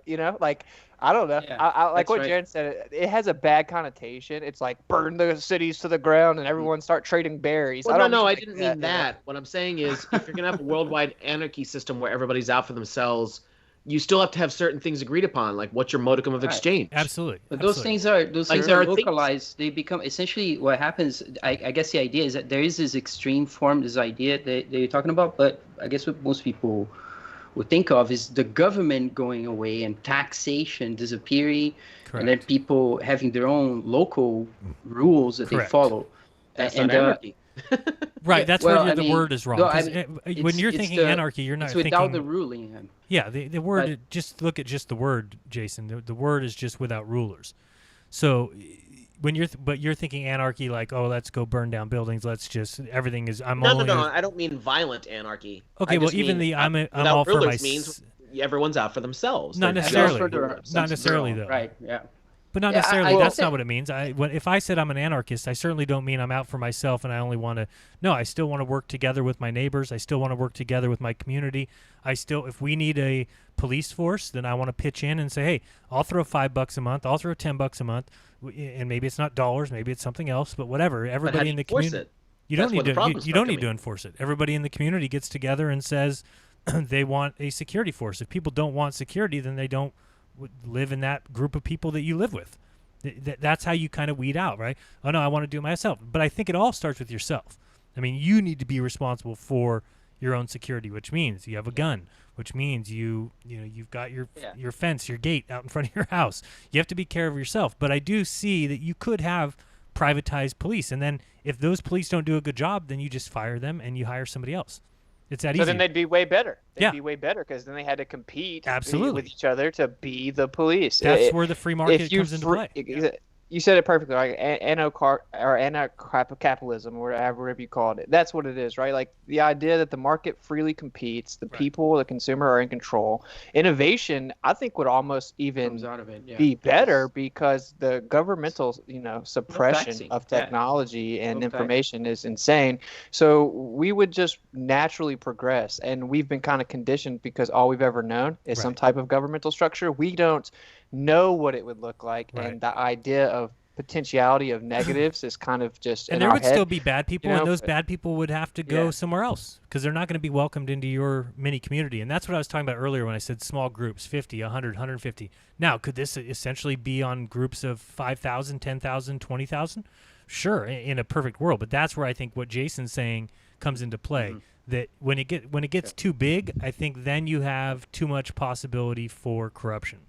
And we have a conundrum as well, which is that what you're saying requires what we may call, quote marks and scare quotes, education of some form, right? For you to understand what responsibilities are, those but very that's things where you're the saying people. about Don't you think in rights. your neighborhood or your community you could come up with 3 or 4 people that you all really respect and like their opinions and say, hey, these people are in charge of teaching our children. And when they start teaching them something that the group doesn't agree with, then they say, hey, we would rather you not teach that. And if the person says, well, that's what I want to teach, I'm only going to teach that, then guess what? You fire that person, hire somebody else. Yeah. No, yeah. But all I'm pointing out is that it requires everyone, which is, to speak to what Jason was speaking about, there'll be people who have evil intentions. They want to take control. They want to abuse. Who knows their intention. And how do you weed that out? And that's what I'm saying. It's some kind of, how do you get that value system that would allow for some anarchy to actually exist without this, which I don't think we need a police state and the government having power over people's lives and being able to kill them and so on and so forth. I just mean ideologically, the etymology of the word, it's like a Greek word, like without rule. Right. So I don't want, it's a noble idea. It's like anti-slavery. It's like no man has the right to rule over another man. Power always corrupts habitually. It'll always corrupt. It's inevitable. But let's let people handle each other. If you want to go try to rape that girl, well, that's not going to work out for you because we all have guns and we don't like you raping people. Right. It's like when as opposed to It's let's agreed call the upon. cops. I hope they get here in an hour. That's another thing I heard I somebody say today. They were like talking about, well, somebody said, well, if we get rid of the police, who am I going to call when somebody robs my house? It's like, who are you going to call right now anyway? The cops aren't going to come help you. They're going to get there 15 minutes later. That doesn't help you when somebody's robbing and your you know house what? right now. And you know what? That's sheep mentality, man. People don't get that. It's like, hey, I have an idea. Protect yourself, dum-dum. Right. Exactly. And you would have to. And if we went this route, you would have to. It would be like you would have no choice but to adjust and learn to protect you and your family because you wouldn't have some cop out of this illusion of protection from the government. It would be a bumpy road at first because of transition because we're so dependent on the structure. But I think overall it would be way better. I think we underestimate like the people as a whole, Well, there's one example I remember that I can give you that I saw is in Palestine where everything fell apart. And the locals, because they don't have a police force, and there's drug dealers because there's from Israel, they're pushing drugs into the poor people, and they're spreading. There's people who are drug dealing. So the locals get some big local guys with SUVs and stuff. They take it in their own hands and they go and catch the drug dealer and they take the drug dealer to somebody and they basically deal with it, which is essentially what you're saying, but it's in a different context where there's no structure because the place is under siege for 30 years or more. So, but yeah, people do take it upon their hands and they can do a better job because they're not just protected by, how these cops get immunity and stuff, and a lot of people get immunity. What is this? Like in the Congress, United States, they can do whatever they want. They can lie. They get immunity. Right. What is this? Dude, exactly. This is the worst thing the grabblers could ever let happen. Because if you're just a local community, you migrate to where you're comfortable. You have like consistent ideological premise in that community. That's where you feel comfortable. You trust those people. You facilitate jobs, if you will, in your little community, as opposed to this giant country where everyone gives their money to a monolith of power that facilitates it without our say, builds up a military, and then goes and fights where they have the actual capability of major destruction, as opposed to little communities that would never. It would just be a totally better world, in my opinion. And I'd take the bad with the good, because I'd take the bad obviously with the we can't trust them. No, you can't. And I'm reading this right now. If people want to look at it, it's anarcho-capitalism, the Wikipedia page, but it describes it pretty well. But one of the things that's important to look at is it says in an anarcho-capitalist society, law enforcement, courts, and other security services would be operated by privately funded competitors. So again, think how great this would be, where you have judges, where you actually, they're actually, judged. I can't think of another word to say. These judges are actually looked at based on how they handle cases, where people are able to look and say, well, this judge isn't doing a good job. Because right now, if judges are in the pockets of corporations, and you'll never see that. You can't ever overthrow that. You aren't in a position to do that. It's just, you're not going to get it done. Whereas in small communities, in cities, let's say, where these judges are corrupt or whatever, you would see it and be able to get rid of it. Right now, we can't do it. It's too high level at this point. But anyway, I love these ideas. I just think that there's so much work that needs to be done beforehand. The other problem I have with it is like, okay, let's say you have your small community and you all are protected, and that's great. Let's just say there's 5,000 of you and you all get along and everything's great. Okay. I love that idea. However, 10 miles that way is some jackass who's got 20,000 idiots who decided they like what you've got, and they have guns too, and they outnumber you 4-1. Well, then all the non-crazy people around them are like, oh, we got to get rid of these 20,000 idiots. I don't know. I just think people would figure it out. We'd be adaptive. Like right now, we have parts of America getting taken over by crazy people that call themselves Antifa. We give all of our money to the government that goes and attacks on behalf of another country and kills innocent people, and we're basically paying for it. And we have no say, right? Like no say in at all what goes on. They just facilitate money. Like the current system is so bad that what really could be worse. I don't need the government to protect me, I actually disagree with that. I don't think the system is bad. I think the assholes in it are bad. I think the system they set up in the 1700s was a good idea if decent human beings were running it. Well, I actually agree with that. I agree with that too, as long as you're able to fight back when, it says right in there, if you just look at the Constitution, which again, I think all of us agree with, right? We're all, that's why I think it's so hilarious when you got these cops and everybody else saying, what are you, some sort of constitutionalist? It's like, yes, because that system works well when it says that anytime your government starts to become tyrannical, that's why you have the Second Amendment, that's why you're able to carry guns, is because you have to stop. This is what will inevitably happen, and they knew that, right? Setting it up, they knew this is what inevitably will happen. Well, the point is we're now too far gone to do that. Now they just can enact laws and say you're not allowed to protest and you're not allowed to go out of your house, and we'll bring in the military if you do, and if you do protest and we don't like the way you protest, we're going to bring in the military. This is our own military being used against us. And we have no recourse now. So it was right the way it was set up, and you're right. That now we've just got assholes in charge. So what do you do at that point? How do you reset the system? You keep the Constitution and make it super, super, super limited, and that wouldn't be too foreign to anarchy if. How about you just follow it properly? That's true. Well, it's got too much get power, so it'll never be followed properly at this point, right? Well, not when you have politicians are in the pockets of. Yeah, that's the thing. That's the thing. All these politicians make boatloads of money, not for coming up with their own ideas, but for passing laws that make the rich get richer. Yep. That's your problem. Let's take all the politicians and start paying them what we pay school teachers, and pay school teachers what we pay the politicians, and find out who really wants to be in politics. Right. Exactly. Good point. Exactly. And these people are only in politics because you end up, if you're in politics, you'll end up with a huge house, probably several of them, a great car, and you can fly all around the world and do whatever you want, all on taxpayers. These guys don't pay pennies for anything that they do. None of these politicians pay for anything that they do. They just bank money. It's open information that private companies donate to them, so they'll pass legislation consistent with what they want. It's like openly known that happens. There's actually jobs. They're called lobbyists. Their job is that's what they're paid to do. Is up. I got to go lobby for this rule, and I got to go lobby for this law. That's my job. Like, well, you're a disgrace. I thought good. Let's go watch Netflix. Yeah, can't wait. What's the latest But ABC Jaron, show? white agendas matter. Yeah, I don't know. I've just realized this week of how racist I am. So it's Do that less. Yeah, any flat earther or anyone who denies evolution, you're an anti-white agenda racist. Oh boy, Bob, you said you wanted to talk about something, and I didn't get to you. You said you had some topic or something. Oh, I should read super chats real quick while I'm looking at them. A couple super chats from Bobon. Thank you very much. He says, "Hey you," a little sticker, and then another one. Thank you very much. Hendrik Alerts. Thank you. Always great supporter of the show.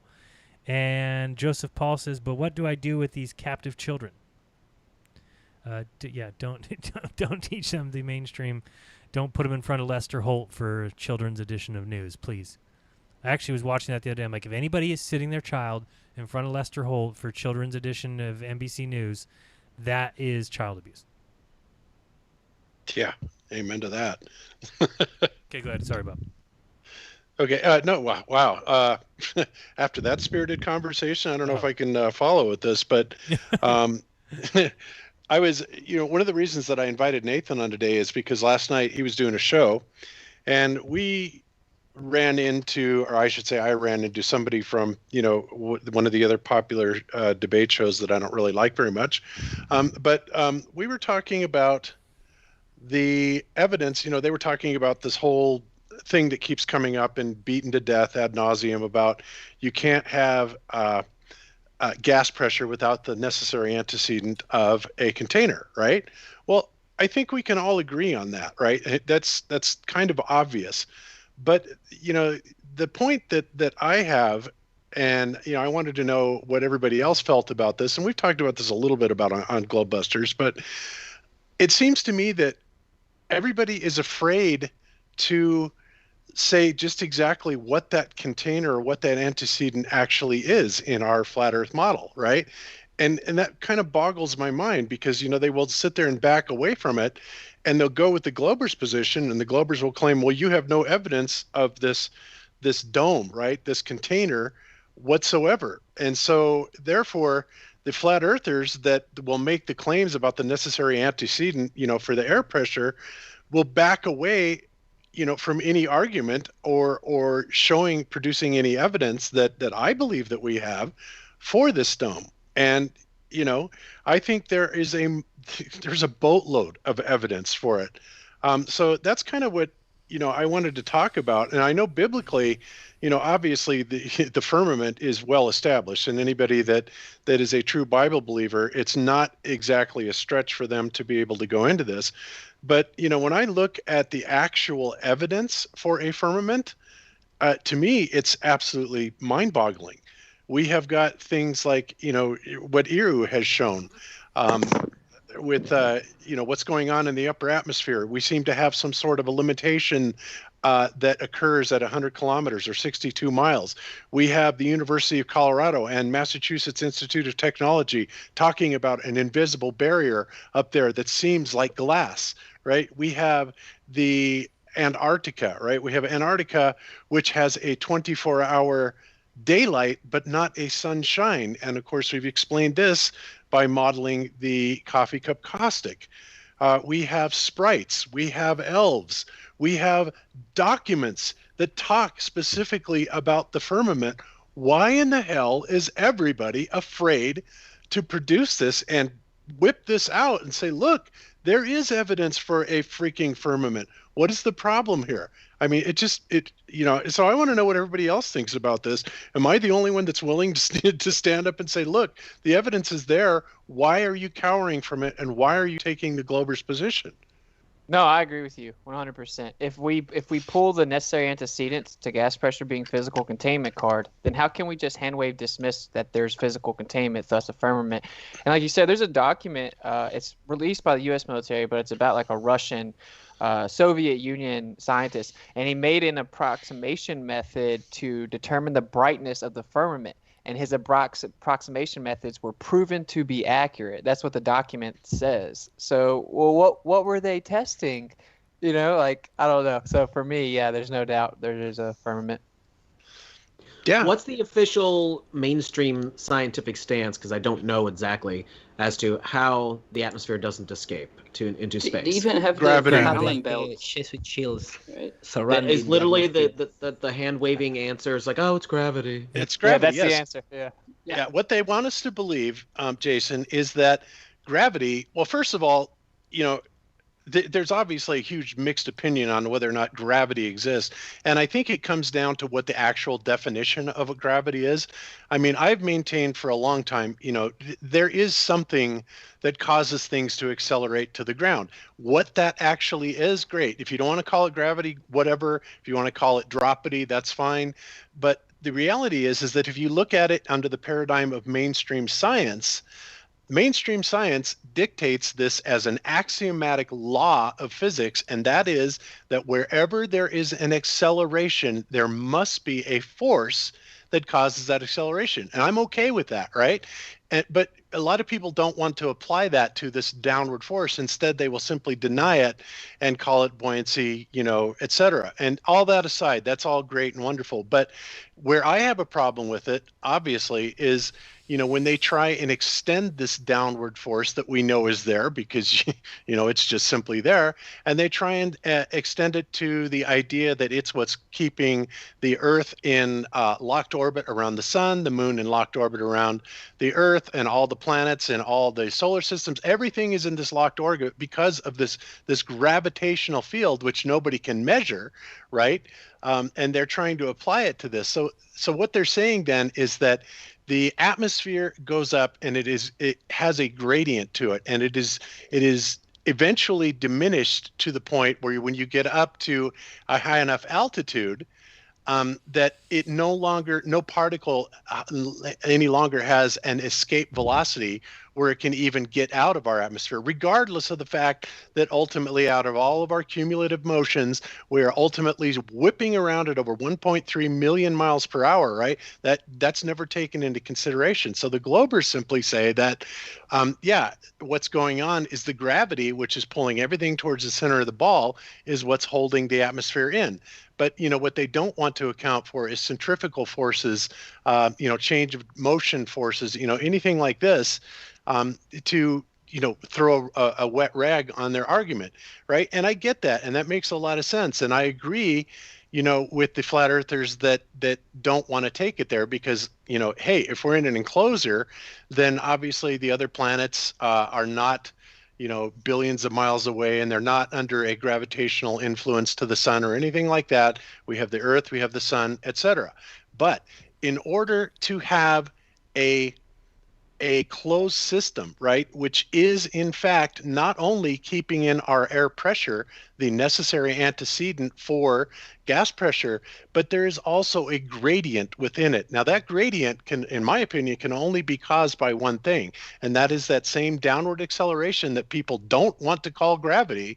Nevertheless, it's there, and you can't claim different densities necessarily. Well, you can when you get up to the upper elevations, but there is a gradient there, and this atmosphere has to be contained on all sides. It's not just up above. If the Earth is flat, well, then obviously we've got to stop this atmosphere from escaping out the sides as well, right? So it just makes me crazy that people do not want to acknowledge this, and I don't understand why. And that's what I wanted to ask everybody here. What does everybody here think about that? Well, I think I'll give my take again. Yeah. real fast. But the thing for me that doesn't make sense, it's like relative to the ball, the gravity has a singular vector relative to the ball, yet gas disperses in all directions. So to me, it's counterintuitive to think that it's thoroughly affecting its ability to disperse. In addition, if we let out gas at the surface level, it disperses in all directions, right at the surface, but somehow 60-something miles in the air, all of a sudden gravity decides to turn back on and hold little gas particles. With the gradient, I don't know. I would want to know what the firmament is. Like, does it have some type of an electromagnetic nature that's effectively pushing down? I don't know. And there is constantly gas being introduced, so the concentration at the surface would be there. So that's about where I'm at. Is like I think there's something to do with the characteristics of the firmament that might have to do with the gradient that we just simply don't know. But to say that gravity is holding gas pressure down to the Earth, adjacent to a near perfect vacuum, makes no sense because it's a singular vector and it doesn't even work at the surface. So it's like beyond counterintuitive. It's like dumb. Exactly. Plus, there's the gravimetric anomalies, right? The places that have different gravities and so on. That also happens. That NASA tells a story that it has something to do with the melting of the ice in the ice caps, and that's something I covered, which is hilarious. They say that as the ice caps melt, the different anomalies of gravity happen around the ball, and they can tell where they happen. But one thing I would add to what Bob was saying is that when you go up, this gradient, the supposed gradient, we have observed, or we think we have observed, at least with the sounding rockets, that they are entering superfluids. And if they're entering superfluids, this is a very dense and very, very, very cold. So there's something going on there. And then Ido has talked about this. There would be a transition where this would harden into that glass that you're talking about, Bob. There's also the Van Allen belt, another myth. We don't know what it means, what it is. It could be talking about the electromagnetic power of the dome. And the sprites are definitely, for me at least, they seem to be flowing from a surface of something downward, and they're huge, and probably something to do with the dome as well. And there's the ether that be pressing down and in a spiral, right, and doing something that we don't fully understand, but we know it has something to do with how our reality is forged. Yeah, I fully agree with that, Rodrigo. And you're right. The sprites and the elves, when they discharge, when you understand anything about electricity, in order for any type of plasma type of discharge or electrical discharge to take place, there has got to be a charge differential. Well, that's all fine and dandy because you can have charge differentials. We've all seen the power lines, right? When the breakers fly off on the power lines, and there'll be these huge arcs that are kind of going around in a circle and everything. And that's from a simple charge differential in the air. But when we look at things like the sprites, specifically the sprites, they're going up and they're literally flattening out on something, right? And if we look at the GoPro thing, like Eru has shown a lot of times, it doesn't seem like the firmament necessarily is a hard glass, steel type of boundary, right? It seems a little bit fluidic, in a lot of ways, because, we've heard it, we've seen the evidence for it, stuff like that. So I'm not exactly sure what the firmament is created from, but what I am sure is that it is acting as a barrier, as that necessary antecedent to hold the atmosphere in. I think what you just said, Bob, is kind of everybody else's opinion. So I'm kind of confused as to what you have a problem with, because I don't think anybody says that there cannot be a barrier there. They're saying that there is one, but nobody wants to go on record and make a claim about what it is. And you just said exactly what most people's thought is when they say, oh, it doesn't seem to be acting as a hard, fast barrier. It doesn't seem to be, because I think when people hear dome, they think glass enclosure.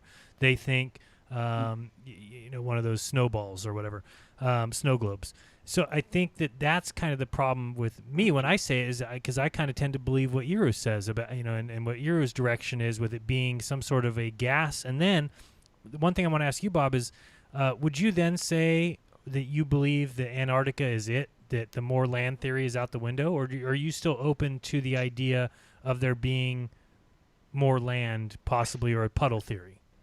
I am absolutely open to the idea that there is still more land beyond that. However, like I said, in order to have a very controlled and fairly specific atmospheric pressure, again, the necessary antecedent is there has to be a containment barrier there.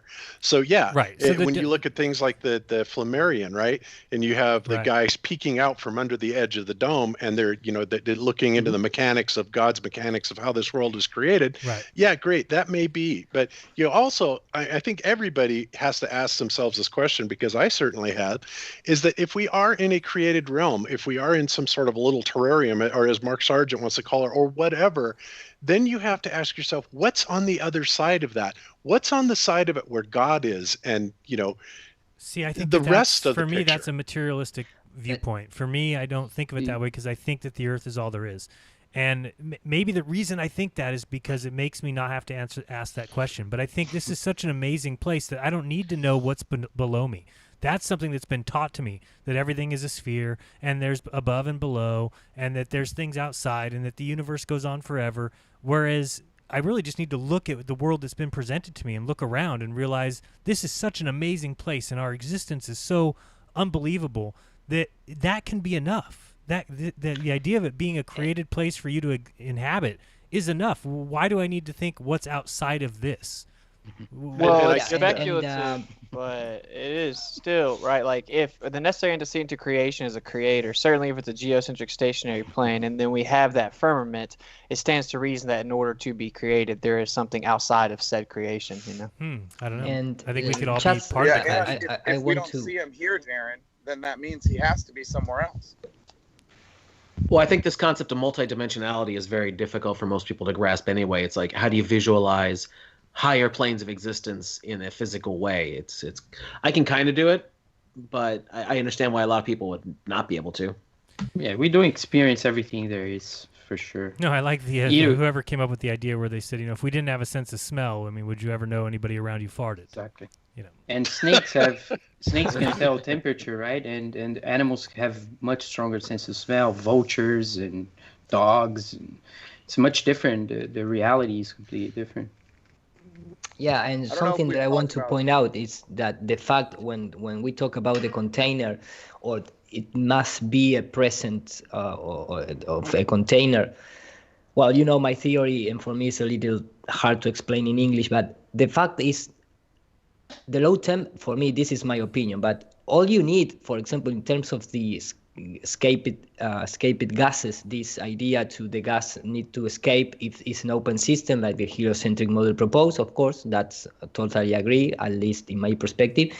And in the closed system, you need to have a container, a physical or solid barrier. But in terms of particles, so-called particles, if you have lower temperatures, that is your container, because the idea of a gas can escape is not just based on something solid. If you stop the energy in the molecules of the gas, you have a container right there without the presence of something solid. You stop the vibration, the energy, the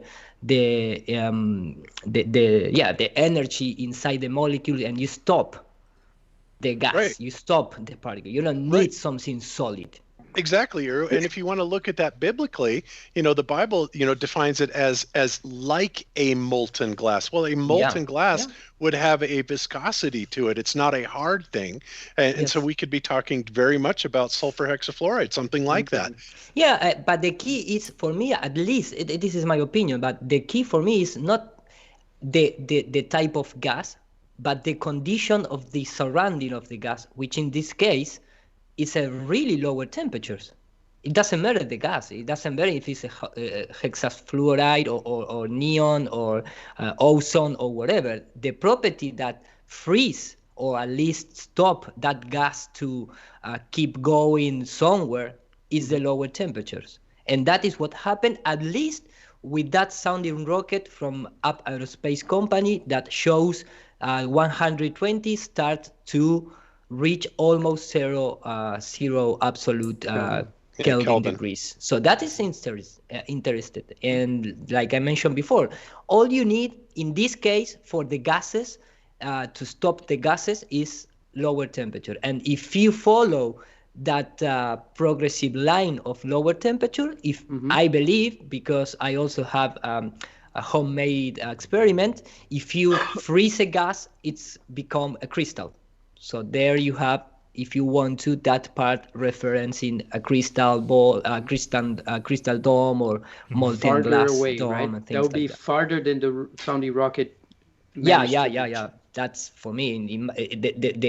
Also, some question that maybe rise is, where is the sun and the moon? How much higher than that is inside that condition, is outside of that property of that condition? Who knows? I mean, it's very difficult to. My deal is this, and this is what kind of really torques me off about that other show, which will remain nameless. Frankly, they will stop at that, saying, well, the antecedent must be there, but we're going to say, well, anybody that claims a firmament is crazy, because we're not living inside some snow globe or anything like that. And it's like, you know what I would like to see, frankly, and because to me, they are simply kowtowing to the Globers argument. The Globers are demanding the evidence. Well, hell, guys, we've got that damn evidence. We've got the evidence. We've got it from mainstream universities. We have it from NASA itself, the Defense Department, the U.S. Army, observations, common logic. There's so much to it. Why are people backing down from it? This is something that should not be happening. And simply saying, okay, yeah, we're gonna go there. And Jaron, and I understand where you're coming from too, but but for some of us, it's not.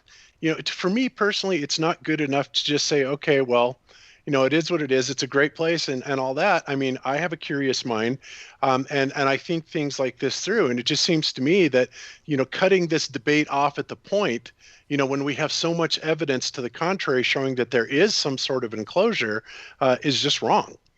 I don't think that we should be kowtowing to the Globers or some of the idiotic flat earthers that are pushing this point as well. We have got so much damn evidence. I mean, honestly, I think I'm going to do a whole show on it, and just lay it out because there is a ton of it, So, and that's basically what I wanted to say about this. And like I said, biblically, if you're religious or anything like that, this is not a far stretch from you. But let's not let the Globers win on this. Fight back on it. Have you guys seen when Craig will present that argument that you can have gas pressure without a container, and he'll show that little pink purple halo inside a container? Right. Yeah. That's and you do some research on that, and you find out that's plasma, and plasma has pretty much the same type of properties as like something that's physical. So it goes right along with what Iru was saying, is that you could stop the molecules with just an energy source or a plasma of some sort. It doesn't have like to Star be Trek glass. Shields. Like Star Trek Shields, exactly what University of Colorado and MIT said. It's like a Star Trek shield is up there. Yeah, they found it's like, how much more in your face does it have to be? So anyway, that's what I wanted to say. Because it just irks me. That flat earthers are so kowtowing to this global belief because they don't want to defend it, because the Globos, what are the Globers going to say? Oh, that's just ridiculous. That's just this. It's like, really? I could maybe see that if there was only a few data points of evidence, but there's a lot more than that. There's way more than that. I guess I've learned, and maybe this is recent and it's not something that I can even say I was a big fan of 3 years ago or 2 years ago. I just am a big fan of questions. I love questions because a question opens the mind and a statement closes the mind. So anytime somebody makes a statement to me that something is the way that they say that it is, to me, that is a closed-minded position. It's a position where they're saying it is everything. I know what it is, and that's what I hate. That's what I can't stand from globalists. That's what I can't stand from people who tell me they know what the moon is, they know what the sun is. Professor Dave wants to tell me that they know how many times they can fit the Earth and the sun. They know how far these planets are, and they know how big they are, and they know how far the stars are. Whereas I want to ask questions because a question opens the mind. It's not a statement. So for me, I like the idea of shooting all this stuff around and to come to one conclusion and say, now that's where at first I was kind of not agreeing with you, Bob. But then after you said what you said, I was like, no, then I am totally on the same page as Bob, where you said you don't know what it is. You just know that it's there. That's something I'm okay with saying because I'm in the same way. I don't know what it is, or I don't know how far it extends, or to what height it is, or any of that. But I know it's there. Right, because the evidence points to it. And that's great. We don't have to definitively say that, because we've got these 10, 20, 30, 40 data points that this absolutely is conclusive proof. No, we don't have to say that at all. Yeah, more or less, we can simply turn that around and say, okay, then, Mr. Glober, can you explain this? What is going on with the sprites? Can you explain the charge differential? Can you explain to me what the University of Colorado and MIT are talking about when they're talking about the shield that's up there? Can you explain to me,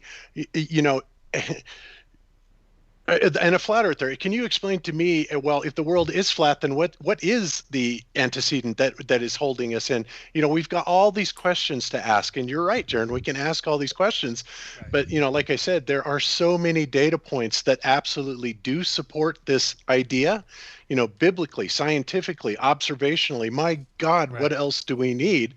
And to kowtow to the Globers' belief on this, because of frankly, because their lack of ability to argue it, which is crazy against these people that are pushing this on a debate show. It's like, my God, it makes me mad. And frankly, I got to tell you guys, in Nathan's chat last night, I got into it with one of these guys, and it just blows me away that they want to just hand wave dismiss it. Well, it's got to be there, but we're certainly not going to make any case for it. It's like, why not? What are you afraid of? I understand Bob's frustration. It's the same thing with the ether. They're like the same thing to me. It's like flat earthers want to just poke holes in the falsification of the globe earth. That's cool. But they don't want to put themselves out on a limb where they have to live time speculate and try to figure these things out. And to me, that just sucks. It's like, why can you not talk about it and to double down in the other direction and try to attack those flat earthers that do look at the evidence and look into these things like the ether and the firmament? That just always has blown my mind. I'm like, what do you want? Like a cookie because you weren't wrong about anything? You're afraid to, discuss anything? Exactly. Exactly, Austin. Yeah. So they got to let go of the ego, bro. Exactly. Yes, exactly. So that's all I'm saying, flat earthers. Don't kowtow it. Hey, we like to discuss things. There is evidence for it, and you know what? I will do a show on it. Because I think the evidence, we presented it in bits and pieces, but I think just a landslide, we've pretty much, laid out a fairly decent groundwork now, but, because we've all seen the documents, the official documents that are talking about this. We've seen the MIT, the Colorado State University study. It goes on and on and on and on. And I guess what we're going to have to do is simply lay it out and then say, okay, Globers, debunk this, answer these questions, because there is, the idea that what they're presenting is evidence at all and not completely absurd, that gravity is somehow holding the atmosphere in this spherical shape, while we're doing all these gyrations and motions go up to 1.3 million miles an hour, going through all these different areas of space without completely blowing our atmosphere off is so beyond absurd. Because I got news for you. The escape velocity, they talk about how we don't have enough escape velocity for these gas molecules to get out there. Well, what is escape velocity, ladies and gentlemen? It's Mach 33. What is Mach 33? 25,000 miles an hour. Well, you know what? The last time I checked, 25,000 miles an hour is one hell of a lot less than 67,000 miles an hour, 500,000 miles an hour, or 1.3 million miles an hour. So don't feed me this. You got to be able to get beyond the escape velocity bullshit. Right? It just doesn't fly. So that's my story, and I'm sticking to it. Bob, I asked that NASA employee, have you ever got anything past 5,000 miles an hour? And he's like, no. And I'm like, you're right. No, you haven't. Because things don't go that fast. Okay? Yeah. Like, I'm talking about shrapnel being blown off an explosive is not moving 17,000 miles an hour. That's 5 miles a second. 8 kilometers a second. Crazy and stupid. Mach 33. That's a coincidence, I'm sure.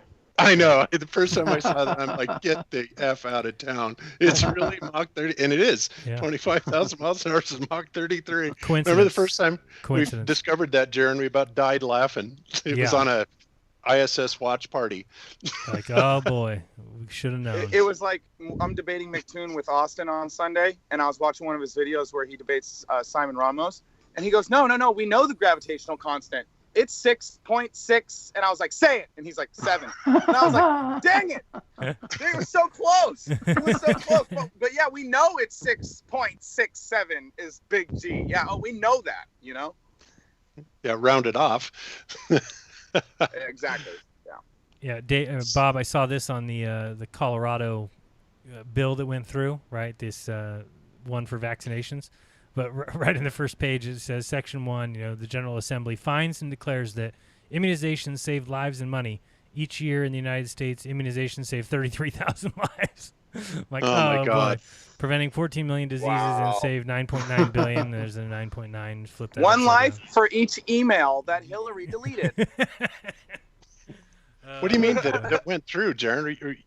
You're saying that it passed? Well, this part did, but I think that this part's saying that you can have, at least I tried to read through it. It says, of course, the beginning of the bill says that immunizations are the greatest thing ever, that all these children were hospitalized with vaccine-preventable disease, and on and on. But I think the bill does say eventually that they can say no to immunizations with a letter of religious exception, or if they homeschool. So, which is the way it is now. Matter. Yeah, which is exactly the way it is now. Correct. Yeah. So they tried to pass it that you couldn't have those things, and then this is the updated bill as of June. Let me go back one step. Oops. Well, how about when they ask for your letter, you just hand them the Bible? Yeah, June 10th. Is anyone else getting tired of Jaron and his anti-white agenda policy? Yeah, I'm fed up, dude. No doubt. Is it just me? I mean, Jaron, why do you have to talk so poorly of white agendas? It's my whatever the opposite of privilege is. Dude, I love being on the panel with you guys. You guys are all awesome. Yeah, so you're right, Bob. I didn't know if it went through or not, but I did see in this, and this is June 10th, so I think it's after the whole thing went on, that they did not get it passed where you couldn't, because that's how it is in California. California, right. They don't allow religious exemption, and this also says if you homeschool, it's okay too. So very good. How kind of them. No, thank you very much, Masters. Oh, wow.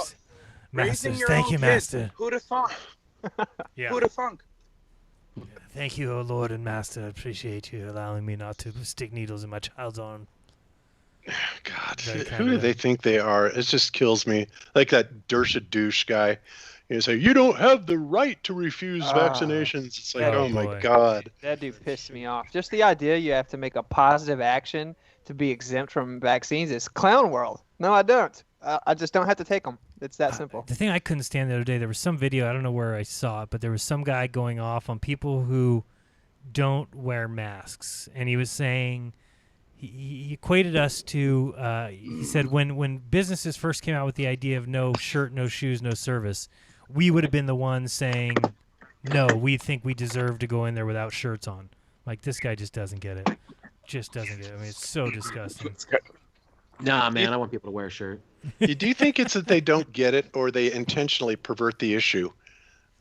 Well, because the mainstream has taught them that, I mean, if you wear a mask, then you are on the side of society, you're on the side of safety, you care about others.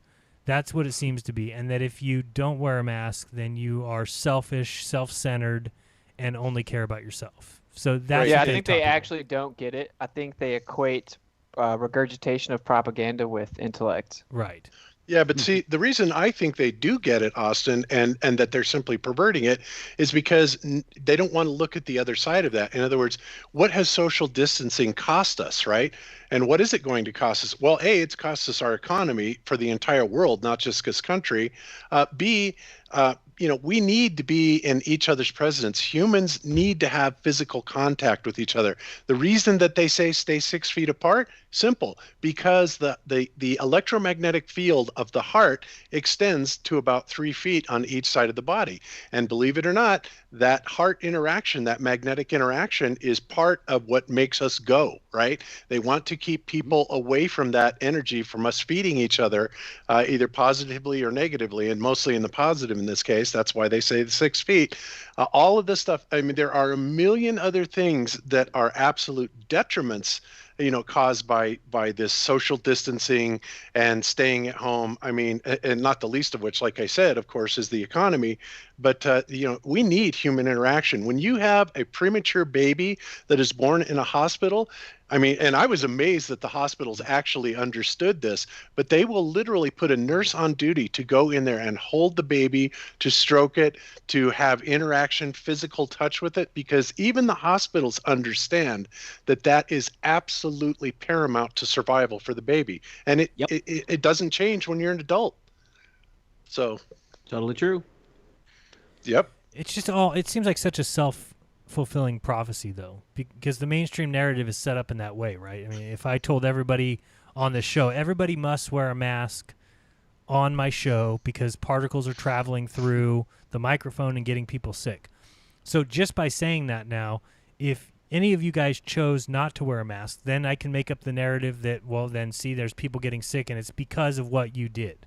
And if everybody does wear a mask, then I can say, well, see, the reason that there's no sickness out there now is because you did what I told you to do. So, except for the people getting sick from wearing the mask. I would just call you a crazy person, though, Jaron. That's all we have to do. Why are you so crazy, bro? That's the answer, right? That's the only answer. So that's the problem, is that they've set up their narrative in a way that the only way that you can actually call them out is just to call them crazy. Well, now you've got everybody on the left, everybody who watches the news, thinking that that is our only recourse, right? That's our only recourse because they have the side of facts. Well, they've set it up that way. That's what I'm saying. It's self-fulfilling. You can't. Right. There's no way to prove them wrong because you can't say, okay, well, we'll just go out and not wear masks. Well, then they can make up whatever number they want. Well, now look at, and they can make a protest, and they can have everybody go out, and they can say everybody got sick from the protest. It just, how are you ever going to prove them wrong? What would be the event that would prove them wrong?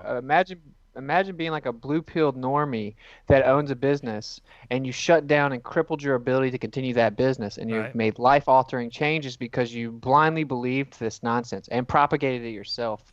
And then you start to realize, oh, wow, no one's actually sick, and this is just complete nonsense. Right. The ego of that person will not allow them to admit that because of all of the damage it caused. You know, like since they lost everything, it's all part of it. They need the narrative to be real. You know.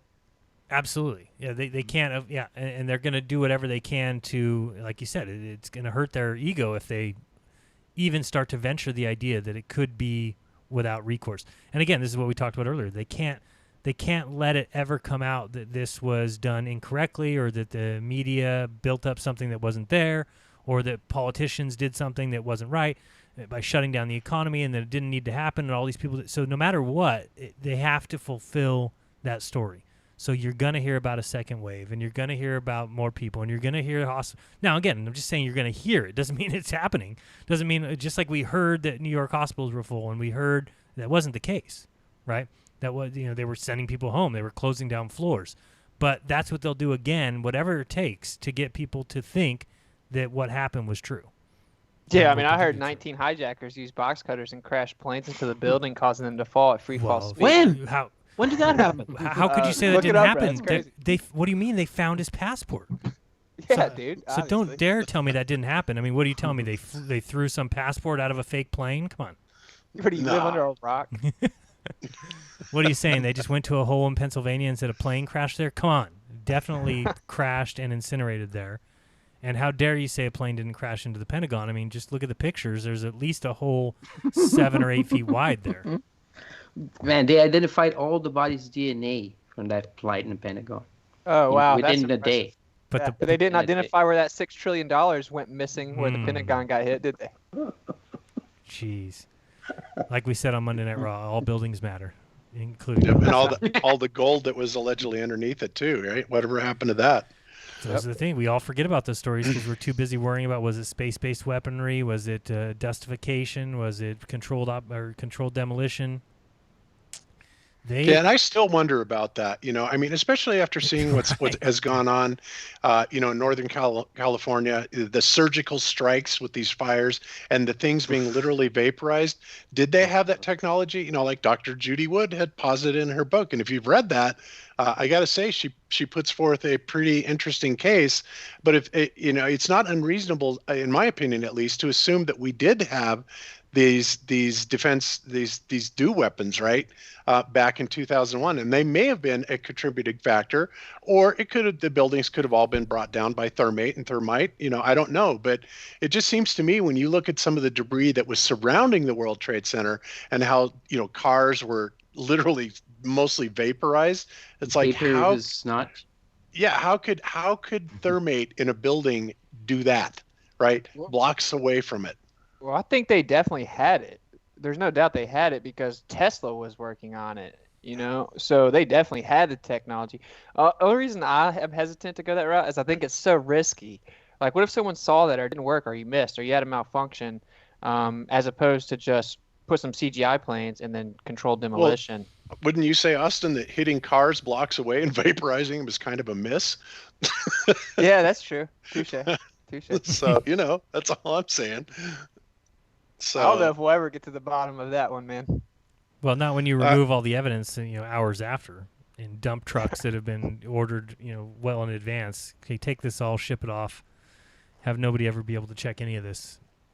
Seems like a brilliant move. All right. Yeah. Yet nobody questions it except a couple crazy people like us.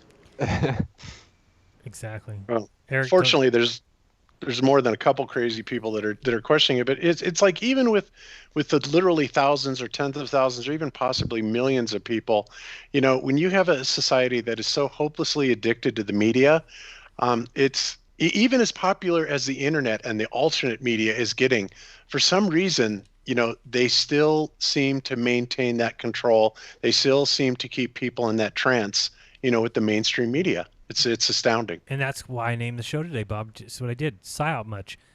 Every single thing that comes out of the mainstream media is a psyop. True.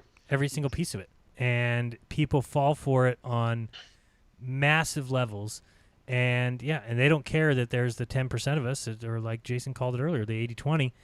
They don't care that there's the 10% of us that go through it, 20% of us, and pick it apart. Because even us discussing it just gives it more validity to the other 80%. Look at these guys. They're questioning it. They don't think it's real. It's definitely real. I mean, how dare they question the media? What do they think? Everybody's lying? What do they think? All scientists are lying? What do they think? Everybody involved in the cleanup at 9/11 was lying? What do they think? Everybody in the Pentagon is just keeping this a secret? I mean, this is the way they've convinced the world. Yeah, the paradigm behind this is amazing because we as truthers who have, so-called seen the truth, at least as far as we can tell, right? We're looking at the rest of the world going, my God, it's so obvious. How is it that you can't see it? How can you not see that, these people, the media, the people that matter are absolutely complicit? Are we saying that the whole world has to be like, do all airline pilots have to be in on the flat earth conspiracy, right? Obviously that's not true, but not everybody is going out and questioning airline pilots, but what people are doing is they're watching the news. So the normies are looking at the other side of the coin going, oh my God, that would mean that everybody in the whole world has to be complicit in this, right? Exactly. So it's a Mexican standoff, right? And there's more of them than there are us. So that, that's the problem, I think. Exactly. You just said that perfectly. Eric DeLion says, stay honest, bold, and humble, my friend, which you are. I appreciate your work. Thank you very much. And Pat Drummond for the super sticker maracas guy, whatever's going on there. Appreciate that. But yeah, Bob, you're right. I mean, they've convinced the world that, we've heard it a million times, right? That, they couldn't keep a blowjob happen between two people in the White House, and they couldn't keep that a secret. So therefore, that was supposed to come out, bro. Right, exactly. I mean, I'm glad you're on that page because I've had to talk about it many times before. That was all by design. Absolutely. Yeah. I mean, they murder people and rape children, so a blowjob is light work. No, and I think that the girl that actually was the one, the MM that came out that was supposed to be having an affair with Clinton, did get murdered. Looking to Mary Mahoney and the whole Starbucks fiasco. Damn. I thought it was Lewinsky. Or wait, I might have got something wrong here. No, Lewinsky's the one that they said to everybody was the one that was the. But if you remember, Kenneth Starr came out and said that he had a girl, a whistleblower that was a intern, and her initials were MM. And then, months later, he came out and said it was Monica Lewinsky. Well, the MM that he was talking about was Mary Mahoney, but she was killed. She worked at a Starbucks, was a former intern at the White House with Clinton. She worked at a Starbucks. Somebody went into that Starbucks, killed her and her 4 employees by sitting them up against a wall in the office and shooting. I think Mary Mahoney got shot 5 times, and then the other people 1 or 2 times each. And nothing was stolen from the store, and it was even locked on the way out. The door was locked on the way out, and they call it a robbery gone wrong. Well, there was $4,000 in the register that was untouched. So I mean, this girl was clearly taken out. But again, they wanted the whole thing for the Lewinsky to come out, and of course, she got rich off of it. I mean, just go look that up. She made millions of dollars off just saying, "Yeah, I knew Clinton, and yeah, he gave me a blowjob," or sorry, the other way around. You never know. You never know. I think I'm not sure which one it was. They ended up with it on their dress, but yeah. Anyway, that was all concocted story. And again, it's very easy for people to say, I mean, "How could you think the moon landing was fake?"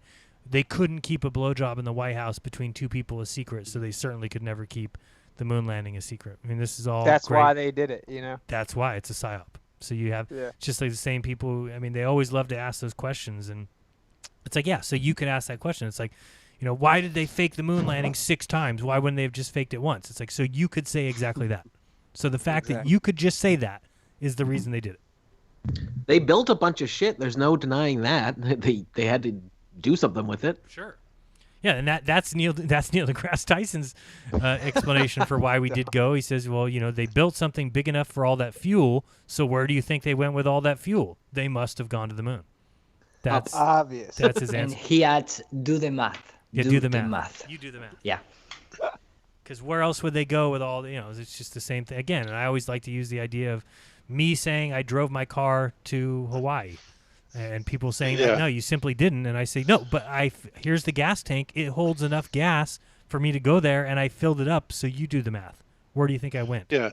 And the thing that is absurd about that, do the math, is it was von Braun himself that talked about there was no way that they could possibly have the resources to go from a ground launch all the way to the moon, because it would take a vehicle, something that was like 5 times the size of the Saturn, right? That they would have to have Empire State Building, right? Yeah, exactly, right. And so how could the math possibly ever work out? Did anybody ever actually do the math, you know, for the real Apollo missions? I don't think so. No, well, I think that was with a different plan, though. Like his original proposal was for that space station thing. Like he had some much crazier thing. I think the excuse now with the Saturn working is because all they were trying to get there was that tiny little lander. I remember watching one of Rodrigo's streams, and it blew my mind, dude. It's like the moon landings are textbook a Jules Verne fiction novel. Yeah, they're like right So out. it was a 1969 documentary with Werner von Braun on it, citing Jules Verne's all the time. It's the same exact story as a science fiction novel written in the late 1800s. Yeah. Come on, Same man. And then you amount go of look at that people little from the same graveler's grave, state. and he's like, it's like a grave of him reaching out of the grave up to heaven. It's just so crazy. They just wait. 50 years, no one will know. We'll just tell them that this science fiction book happened. Yeah. And speaking of that, of Werner von Braun, Psalms 119, right? There's another piece of evidence for your firmament. Yeah. So that the director of the Apollo projects, it's like, come on, guys. So anyway, Why is I he digress. saying that, right? Yeah. Wow. Yeah. I really got to start writing all this stuff down for that, but I do want to do a show on it because I think it'd be really interesting. And then I hope it will take people out and put them in, attack mode on this and say, all right, we do have evidence, and let's put it forth. Because let's open up a whole new dialogue on it. It's like what Crow says. There's a there. We can easily say it's there. Maybe we can't say what's there, but it's there. It's there. It absolutely is. It's got to be. I mean, all the evidence points to it. Yeah. Well, Bob, you know how these people are. They're doing mental gymnastics. I showed someone that document says, literally, it says that he tested the brightness of the firmament, and his approximation methods were proven accurate. And he's like, oh, yeah, but they're just, when they say firmament, they just meant the sky. Of course. Except the problem with that is that once when we launch rockets up and they get to maybe 60, 70,000 feet, all of a sudden the sky turns black. Whoops. That's a problem, right? You go somewhere else with that logic. Yeah, I know. Oh man. Do we know the guy that came? I'm just thinking off the top of my head. The guy that came up with the Kármán line. Was that an old scientist, or is that something in the 1900s? Wow, I have no idea. I assume it's named after a guy named Carmen? Yeah, I think so. I was just wondering if you knew that. Okay, I'll have to write a note here for me to research that because I don't know. Is that something from like the 1800s or in like another one of these kind of theorized lines, or is it something that some doctor or whatever found? I'm assuming Theodore von Karman. Yeah, there you go. Well, there's a lot of things that happen at the Carmen line, so right. I don't think it's arbitrary by any means. At least if any of the data coming back is correct. So what year was he? What year was he? 1881 to 1963. Let me see when he actually proposed this. 1881. He was born to 63. I'm looking at it now. It looks like they kind of dicked around trying to figure out an approximate. Well, here I'm just looking at the wiki thing. What exactly is it? If you would define it quickly, the Carmen line. 60 miles. It's the point where they're saying that the atmosphere ends and space begins. Right. Yeah, the boundary of space is the hypothetical boundary of space, which even if the mainstream model is completely true, I don't think you would have just like a single point, like boom, that's it. It'd be like, well, it'd probably fade into it. One would think. Mm-hmm. Yeah, and the interesting thing about that also is, like I was saying earlier, the rockets go up, and somewhere between 60 and 100,000 feet, we see the sky turn absolutely a very noticeable shade of black, right? Well, and we've put forth the hypothesis, and also what Dan Dimension did a great job of this, talking about these noble gases, which also are up there and starting to roll off at about those altitudes. They are actually being fluoresced by the electrostatic energy of the sun, right? So, to me, that's another big piece of evidence, right? We've got these noble gases, which really, in my opinion, are what's actually causing the sky to be blue, specifically argon, right? Because everything seems to draw everything towards that argon. The argon makes everything the shades of blue, and it is one of the noble gases, and it accounts for about 1% of our atmosphere, I believe. So, when you go up beyond that, even to the Carmen line, which is 62 miles. Yeah, but those gases above glow, 50 is the general approximation. Yeah, but those gases glow under the 50 kilometers. Of course, under the 50 kilometers, that's true. Mm-hmm. But how much higher than that do they glow? That's the question. Well, we see black. Exactly. In fact, there is a very nice sounding rocket for the Sweden space company, and they show the rocket passing the ozone layer at above 30 kilometers, and it's completely black. Once you totally racist sky. Yeah. We Black must be march. We must be test. By totally black, you mean no stars and no light from the sun or anything. Yep, black skies matter. Jinx. Oh yeah, it's like 62 miles or whatever is the approximation. If you look at all the military documents, man, they can't get past, let's just say 70 miles. They never can in any of them. Something always happens around 60 miles to 70 miles. They can't get past there. So they tell you that's where space starts. And you little peasants aren't capable of being able to figure out how to get through it, but we'll do it. But the truth is you just can't, and they know that. They know exactly where it's at. And they told us basically, in my opinion, basically where it's at, And if you look at the documents, they cannot go past 70 miles. Nope, they can't. And it's not just modern, flat Earth philosophy that says that. There are ancient documents that actually talk about this, going all the way back to Enki and Enlil, and all these ancient gods, and how Earth came to be, where there was this collision, and we used to be a planet called Tiamat, and we were originally a race called the Namlu'u. Even if you don't accept that, this is part of our quote unquote historical record. And believe it or not, this kind of stuff is actually talked about in there. Right? It's amazing. Absolutely amazing. It's a little bit, the Zechariah Sitchin translations have been kind of, it's a little bit that's iffy. But you're right about people talking about the firmament all over the place. Oh, going way the Chinese, the Chinese measured the dome. They say that for them, the Earth was square, though, and the sky was round. But they go so far as claiming they measured the dome, and it's basically a flat Earth model. But that's medieval. You find examples that go even farther back, of course. What do they measure exactly? They claim they're measuring the dome. I can send you the source of where that comes from. But there's been some text from the 1100s translated, in the last 100 years or so, and where they have these maps. They drew, the dome itself and the stars, how they come up in it, and they measured it. They claim they measured it, and yeah. Wow. Yeah, it is astounding. And somebody commented, I have it here. Let me see if I have it.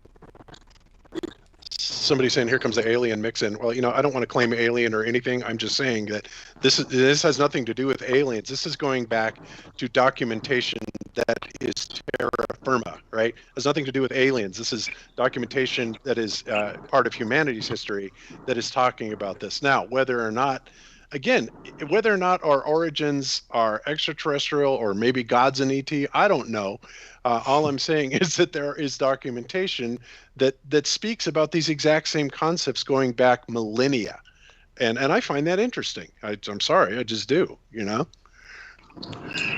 Hey, Jaron, I've got a new Carmen line gas pressure argument. Do you want to hear it? I'm ready. All right, bro. So the Carmen line, what would happen if a balloon got past the Carmen line? What would happen to the balloon? Oh, it would pop way before that. It would pop, yeah, in space, right? I mean, the vacuum would just tear it apart. It can't get anywhere. It can't get anywhere close to it. It can only go up to 121,000 feet is the highest. Hypothetically, if we got a balloon past the Carmen line, it would pop, right? Every Glober will admit it would pop in space, right? Of course. Okay. Well, why doesn't the atmosphere do that? Why does the atmosphere pop? You mean expand out into free space? Expand in all directions. I mean, there's no rubber barrier. Right. So, Well, it does. That is the mainstream thing of the atmosphere. I think that they say it's always off gassing permanently, don't they? Isn't that mainstream astrophysics? To a point. But then they get to the point where they say, well, it stops, even though we are off gassing a certain amount. Well, actually, they'll say millions of tons of atmosphere. And then other people will say, well, it's constantly recreated at the ground. I don't believe that for 1 second. No. Yeah, we still have the mainstream explanation. We still have to contend with escape velocity, which is that 25,000 miles an hour. And again, we don't have to have the particles leaving Earth going out into space at that speed when the Earth itself is departing away from them at well over 1 million miles an hour. And that's what I'm talking about. So, and of course, I guarantee you the rebuttal to that is going to be something that has to do with, well, Bob, you're crazy, man. You're not taking the frame of reference into account. I get so sick of that argument, the frame of reference. It's horseshit. Well, if the Jesuits say Mach 33, bro, it's Mach 33. Yeah, they're mocking us with 33, all right. There you go. Or 17. Kenneth Chamberlain said, Knights Templar, sleeper cell, can space be under the dome? Anybody? all there is space under the dome. Good call. Yeah, I think for all intents and purposes of what is referenced as space is beyond it. Personally, I think that there, that's what I think. I think there is definitely something beyond it, and it's just supposed to be beyond it. We're not supposed to understand it. Maybe it's peace. It's not space. It's peace after that. Okay, Peace. I posted the source for you guys there, Joanne Kahneman. It's a paper it's about time, ancient Egyptian cosmology, but she's talking about the Chinese as well. Page 35, and you can just take a look at your own time. But she says, the Chinese, and she'll tell the history. You can follow the what she's citing and find out more about the original documents. But she's saying here the Chinese calculated the height of heaven and the size of the earth geometrically based on the length of noontime shadows throughout the year. From the length of the shadows, they determined that the sun at sunset was further away from the earth than it was at noon. At night, the sun was believed to shine on some other section of the earth beyond the vision of the Chinese observers. Wow. Like the Like the Babylonians, the Chinese pictured the Earth surrounded by an ocean. However, instead of seeing the Earth as a circular disk or a hollow mountain, the Chinese pictured square Earth to balance with the round sky. That is consistent with Taoist understanding of balance and harmony, and interestingly similar to the Sumerian idea of four-sided Earth. The Chinese idea of a perpetually turning sky dome was much in common with what ancient Egyptian texts describe.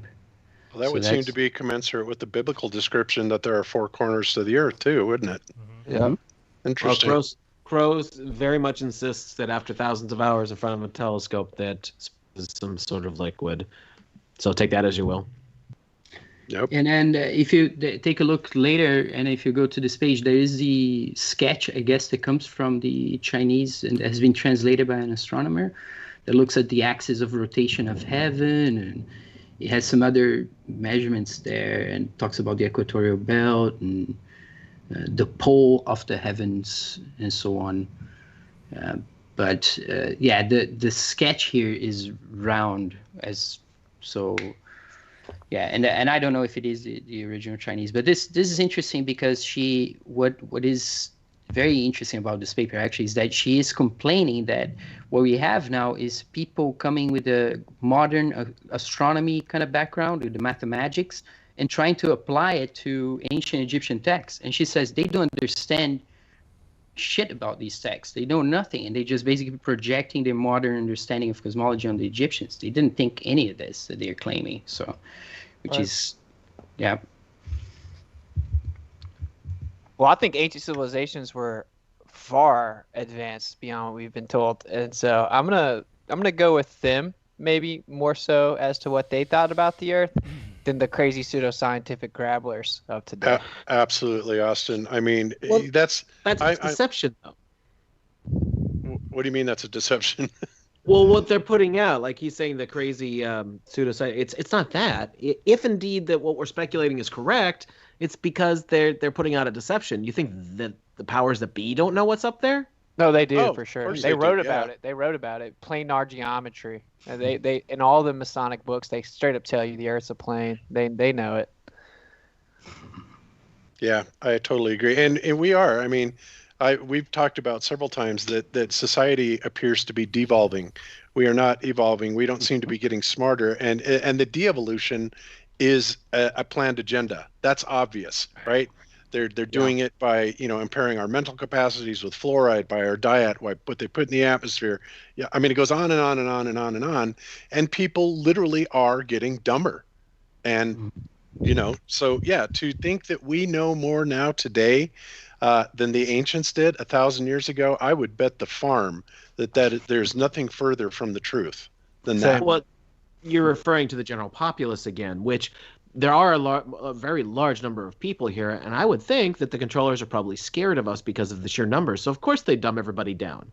But those dum-dums aren't the ones that are finding out what's really going on. They're just feeding off of the same. I mean, think about even going to college. You have to follow a massive indoctrination program. You can't do your own damn thing. Even if you want a research grant, you have to do things the way they say you have to do them, or no money for you. And who the hell can afford the zillions of dollars it costs to do new sorts of research? No, you have to follow certain guidelines, or nothing gets done. Or you'll never get funded. I see what you're saying is would those people that are now in the know be more advanced relative to the ancient ones? And I don't know. I don't know if there was some cataclysmic. Come on, man. We know they've got the text. That's true, but do they have the contextual understanding of those texts? I don't know. Why not if they've been handing it down for centuries? Yeah, touche. They probably do. Well, I think what it comes down to is, do we have an increased mental capacity, more reasoning power as on the average today? And so I see what you're saying, Jason. Yeah. I mean, people in general, because of the lack of education overall in ancient times, may have been dumber in general than the populace, or I should say less educated. But the question is so are people today have a higher intellectual prowess? I would doubt that, Bob, for the one reason that the way they measure intelligence based on technocratic abilities and whatnot, it's just totally trying to design people to fall in with the programming. And what we know, there's one book, for instance, it's called The Savage Mind by Claude Lévi-Strauss. And he was in this place in the people who live in the forest, and these people know hundreds of names of every single plant, how these plants reproduce, which one is male, which one is female, what's the season. Just literally a complexity of understanding of the environment that is really you're not going to find that in the city. You're not going to find that with people. Yeah, and so so that's that give and take. It just kind of how their philosophy, their science would be coming out of that relationship with nature. This is what I wanted to point out, and the understanding of verbs and animals and spirit, dream world, and so on and so forth. Exactly. And I think you're right, Rodrigo. One thing that is kind of frowned upon, obviously, today is these esoteric type of things. Like, for example, I've talked several times about this Jeremy Narby book, where he is an anthropologist, and he's gone down into South America and he's talked to the shamans, and the shamans seem to know everything there is to know about all the plants in the Amazon and the rainforest and exactly what they do. And of course, you ask them, well, how did you come to this knowledge? And they will be, every one of them says, the plants told me. Right. And it's usually from some sort of an ayahuasca interaction. But, whether it's true or not, and I tend to think that it's true, then you have to ask yourself, what the hell kind of an interaction is going on there? What type of intellectual exchange is going on between a plant and a human being? And wow, is that outside of our paradigm here, right? Right. That kind of ties into what I was about to say. Maybe what if back then the primary marker of quote unquote intellect was like intuitive comprehension. Right. Yeah. So we just discard that, and we test linear processing speed and remedial pattern recognition and give you a number, but like back then maybe they really knew what intellect really was. I agree, Austin. Well, the idea is that there might be avatars, that there are these, or what we may call avatars. There's spiritual beings that are related to the creation of particular plants. They're on the other, in a place where you cannot see them necessarily. But there's there's books written on this in anthropology on how people, I think one is called Beyond Culture, Nature and Culture, but this guy, it's a French guy, but whatever. Basically, people in the Amazon, how they have relationships with all potatoes, different kinds of plants and animals, but some of these exchanges happen in the dream world as well. The interactions with there's this idea that you cannot take too much, even if you may hunt for rabbit, for instance, you have to be respectful in many ways and not take too much and not turn it into a resource, not throw it into in an industry, for instance, what we have in a so-called civilization. So it's different because you cannot disrespect what is there for you from the creation. Yep. I cannot get this vision. Ever since we've been talking about this, I cannot get the vision out of my head of the scene from Idiocracy where they're taking the IQ tests. Right? You got the one guy trying to pound the square peg into the round hole, right? Yeah. And he's afraid that the other guy's going to cheat off of him. Oh, this was Lord not help us. Supposed to be a how-to manual. Exactly. So funny, dude. The most efficient tools of like intuition and discernment or wisdom, those are completely excluded from the current paradigm of how we determine intellect, and those are like the most important things. Right. Exactly. It's stupid. It's a clown world. Yeah, it's amazing. Lord help us. And of course it proves the point that technology doesn't drive you forward. It's not because you have all kinds of technologies that you have a higher form of civilization, right? Or better experience in the world even. Right. Well, we were just talking a minute ago. I kind of forgot this thought about the general population versus whomever the elite controllers really are.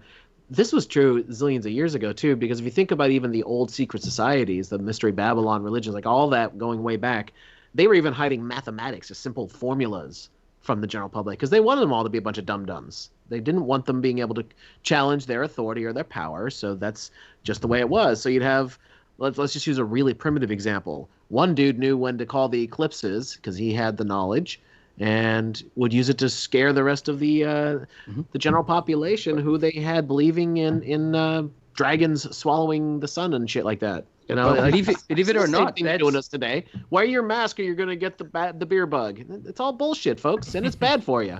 But that's what the Jesuits did, man. Like in the 1700s, they would terrify locals by predicting eclipses and stuff. And then people would think they had magical powers. Well, that's what Columbus did that's that. The Penn and Teller trick, you know? And they thought he was God. He worshipped him as God because he said, hey, there's going to be an eclipse tomorrow. Watch out. And then it happened. And so wait, are you guys saying the Jesuits are bad? No, they're my best friends. Okay. That's racist. That's racist to say. Jesuit lives matter. I love it. Haska Well, they do wear black robes. Yeah, exactly. Haska Sun said a super chat. He says, fascinating show today, excellent panel, but why the hell isn't Bob on his bike? A rare, perfect, calm day for the new normal. Bob, get on your bike. I'm on it. I'm so on it, believe me. It's a very nice bike. I saw it. I'm hoping it's getting more use. When I saw it, it looked like it was packed away in the garage for a little while. So I'm glad. Well, it doesn't have a lot of miles on it. I only take it out on really nice days. It's a 2003 and it's got 18,000 miles on it. So, I think I've got more time on rental bikes than my own because I just baby it to death. It's not a bad thing. Kenneth Chamberlain says, Knights Templar sleeper cell. Another one, how can it be 600-year tools and today's tools have the same answers? Yeah, I think so. And Jabrail NTP, thank you very much for the super chat. I don't see a comment with that, but I really appreciate that. I am showing, just so people know, I'm showing that document that Rodrigo passed over. Rodrigo seems like an interesting document, and from what I've read so far, yeah, she's basically saying that all these ancient Egyptologists are never looking at things through the eyes of a Egyptian, really. Mm-hmm. Yeah, there's people that coming Psyop Was doesn't allow anything. The guy that I don't know if he still is in control of it, but he was for a long, long time. He won't allow anything to be discussed or even researched that's outside of what their mainstream narrative of ancient Egyptian culture is. So there's a perfect example of controlling the narrative of information. And that's done for money reasons, of course. I mean, they make all the money off of it, and of course to hide knowledge.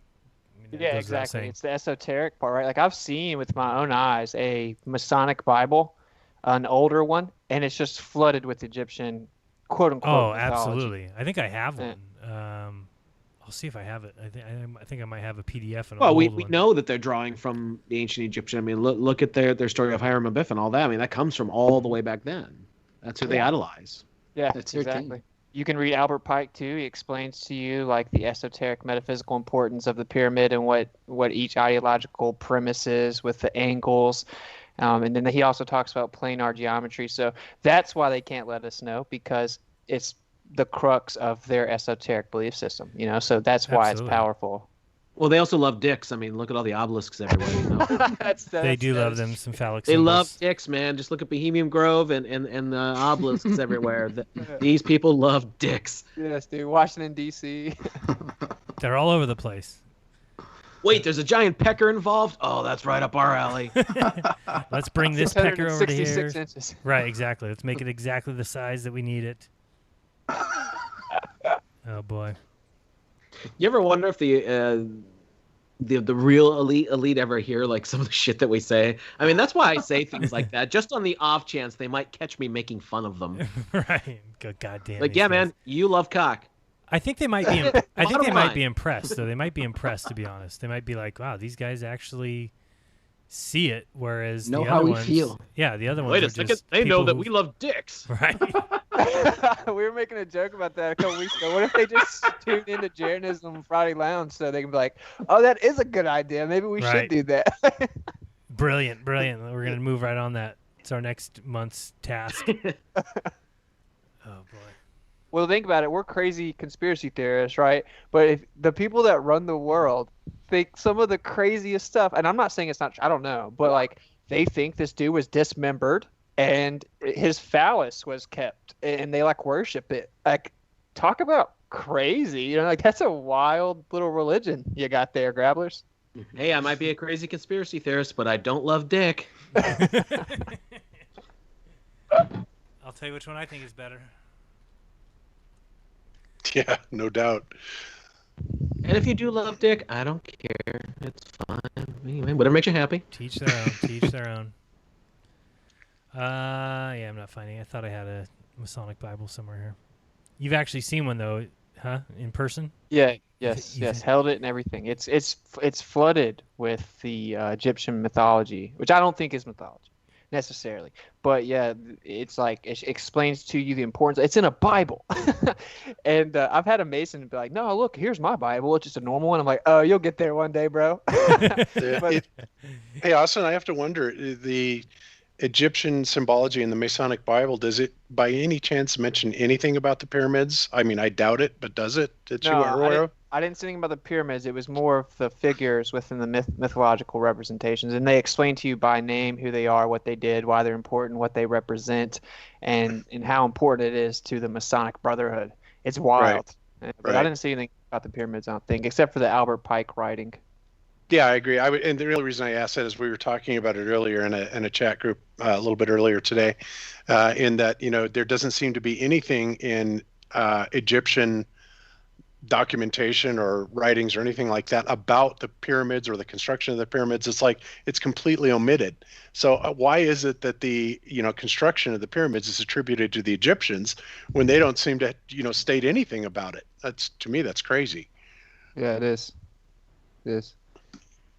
It's crazy just sitting here. I was just reading the chat, Karen. Like, yeah, all of their religious beliefs are about male genitalia. Like they love their they love the giant penis, and they love their space ball.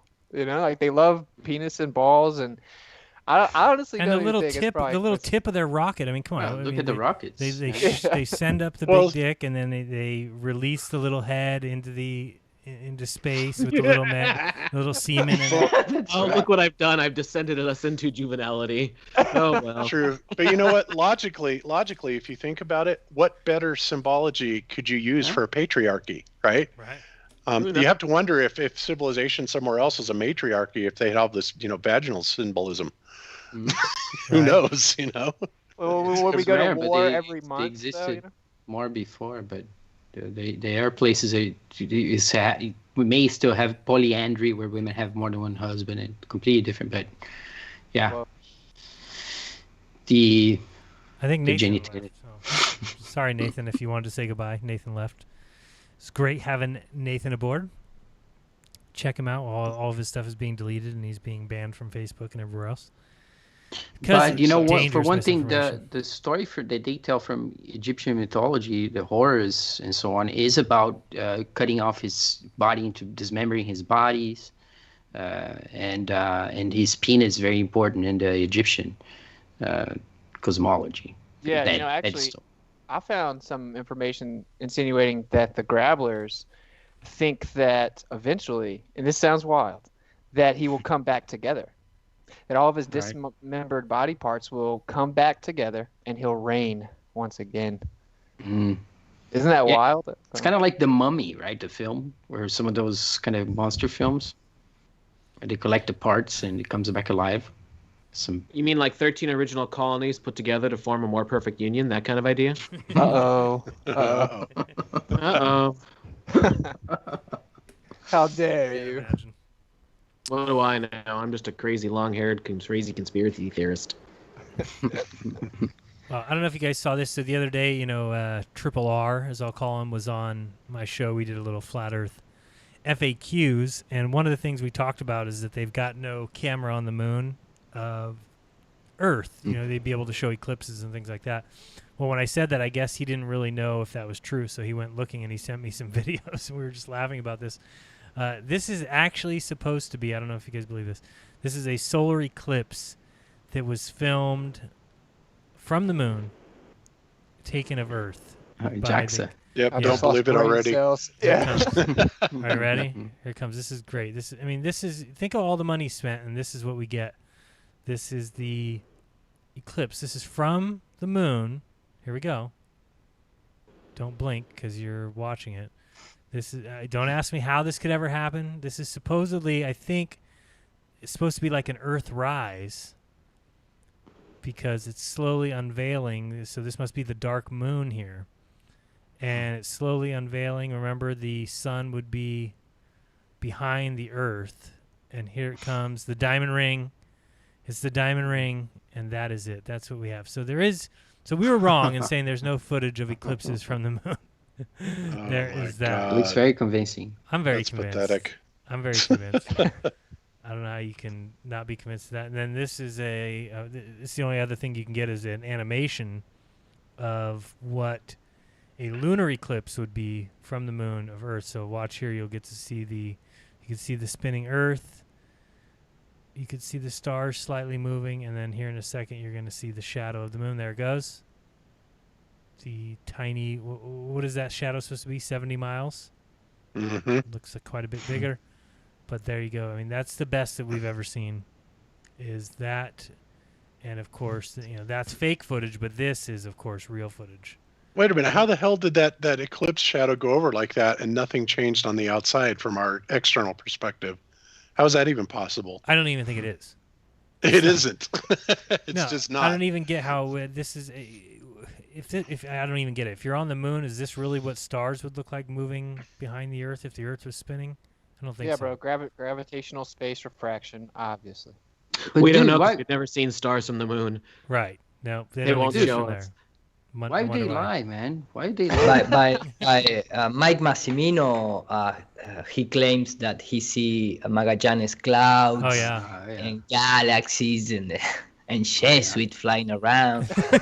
It's difficult because Jesuit dress in black and the space is black, so you only see the face and nothing more. The eyes and the teeth, but you so can beautiful. detect it. So beautiful. Really. Maybe the white point are the teeth, the smile of thousands of millions of Jesuit over. I can't believe anybody would believe this and then laugh at us and say this is clearly. You have to imagine the moon's horizon would be here, and this craft is coming up over the moon horizon, which is just perfectly timing to unveil the Earth. And perfectly aligned. Right, perfectly aligned, blocking the sun. So perfect, and then there's the diamond ring. I believe it. I mean, people think the government put fluoride in your water to take care of your teeth. So That's true. That's true.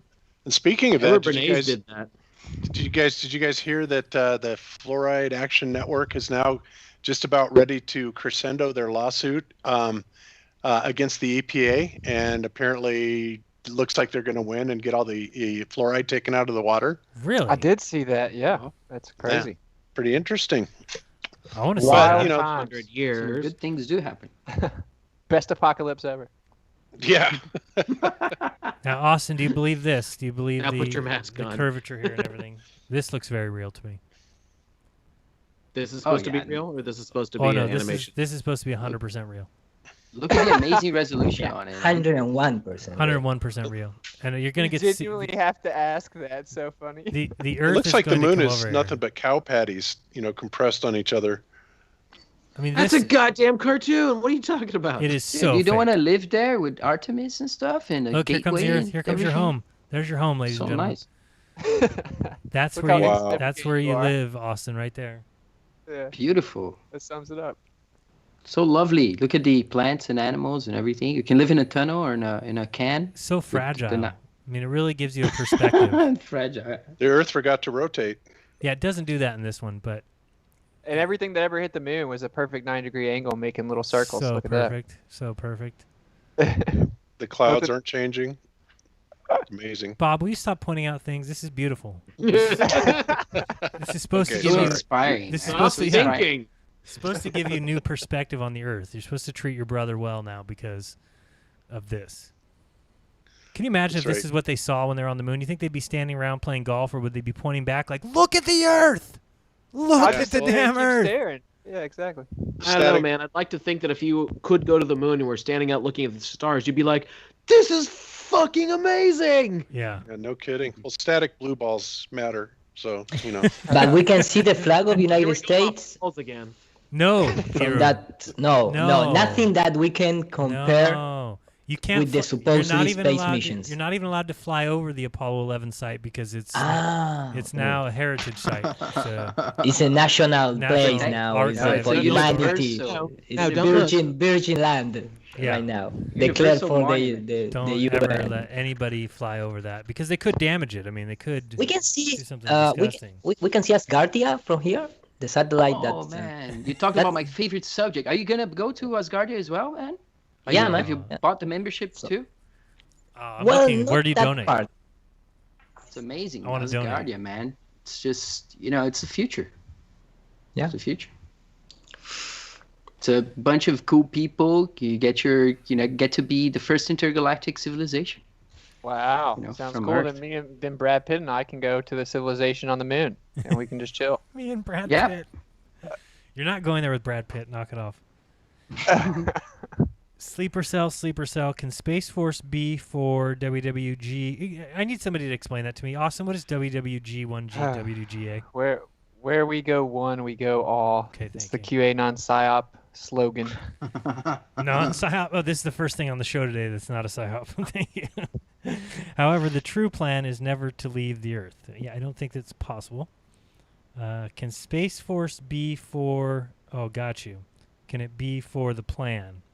However, the true plan is never to leave Earth. I'll let Austin answer that. Can Space Force be just another tool of the great and powerful Donald J?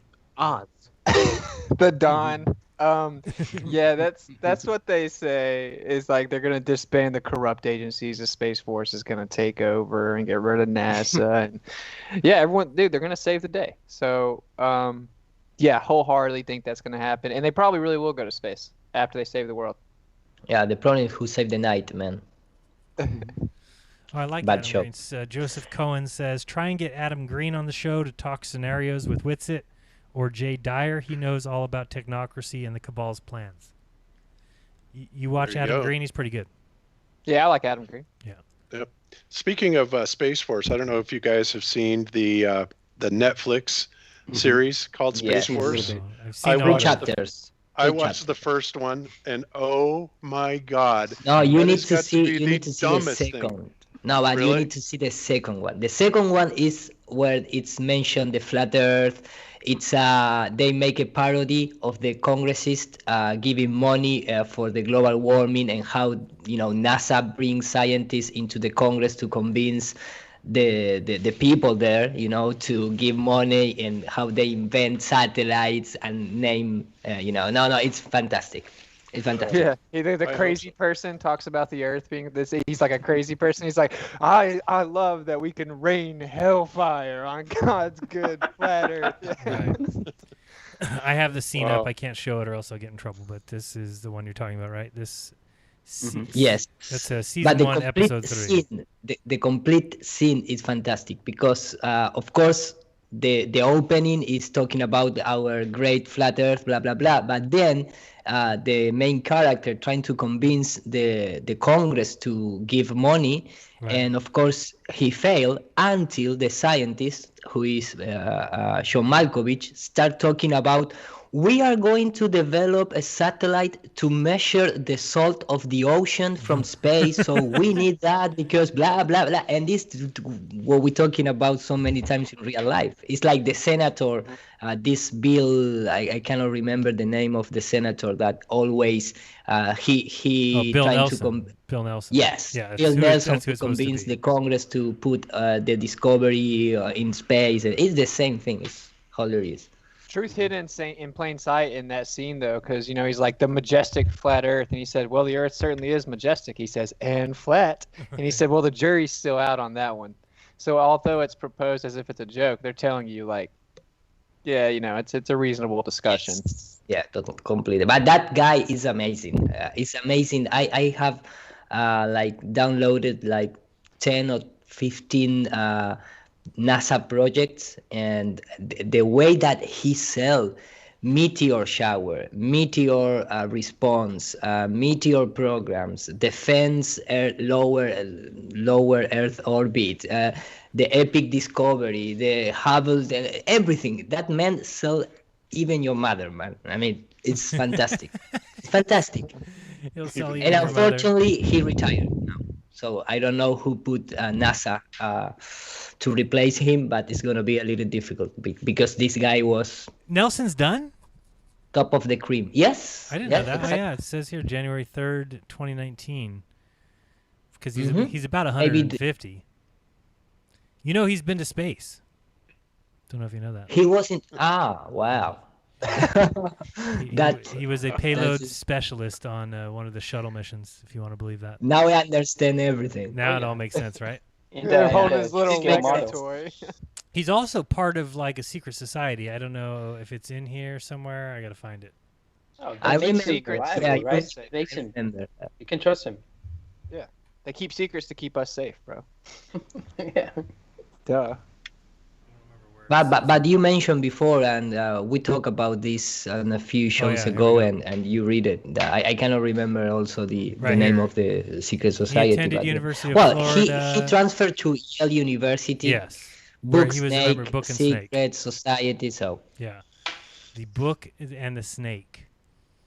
Yes. nice names. The fourth yes. oldest secret society at Yale. Mm-hmm. Look at those sodomites. Like who crosses their legs and poses all together like that? You know, like that's the epitome of sodomy to me. I don't understand that. Yeah, look at this guy hugging I this hope guy. I mean, he they balls just they, is they over just the had anal legs. sex. They just Yeah. had anal sex within the last 15 minutes. These two. Mm. Looks like. And then they have to get in a casket and beat off, and then they're allowed in. I'm Oh, gonna that's get skull all and of the bones. secrets of the universe now. All Yeah. I gotta do is jerk off in this coffin. They're gonna give me all the real. secrets. Isn't it boy. funny, like how when you think about it, the elite are just absolutely retarded. Yes. Yeah, that's one of the things. They are. This is the bullshit that they do, and I'm so superior to all the sheep. No, you got to keep us all dumbed down so we don't overthrow you, ridiculous sodomites.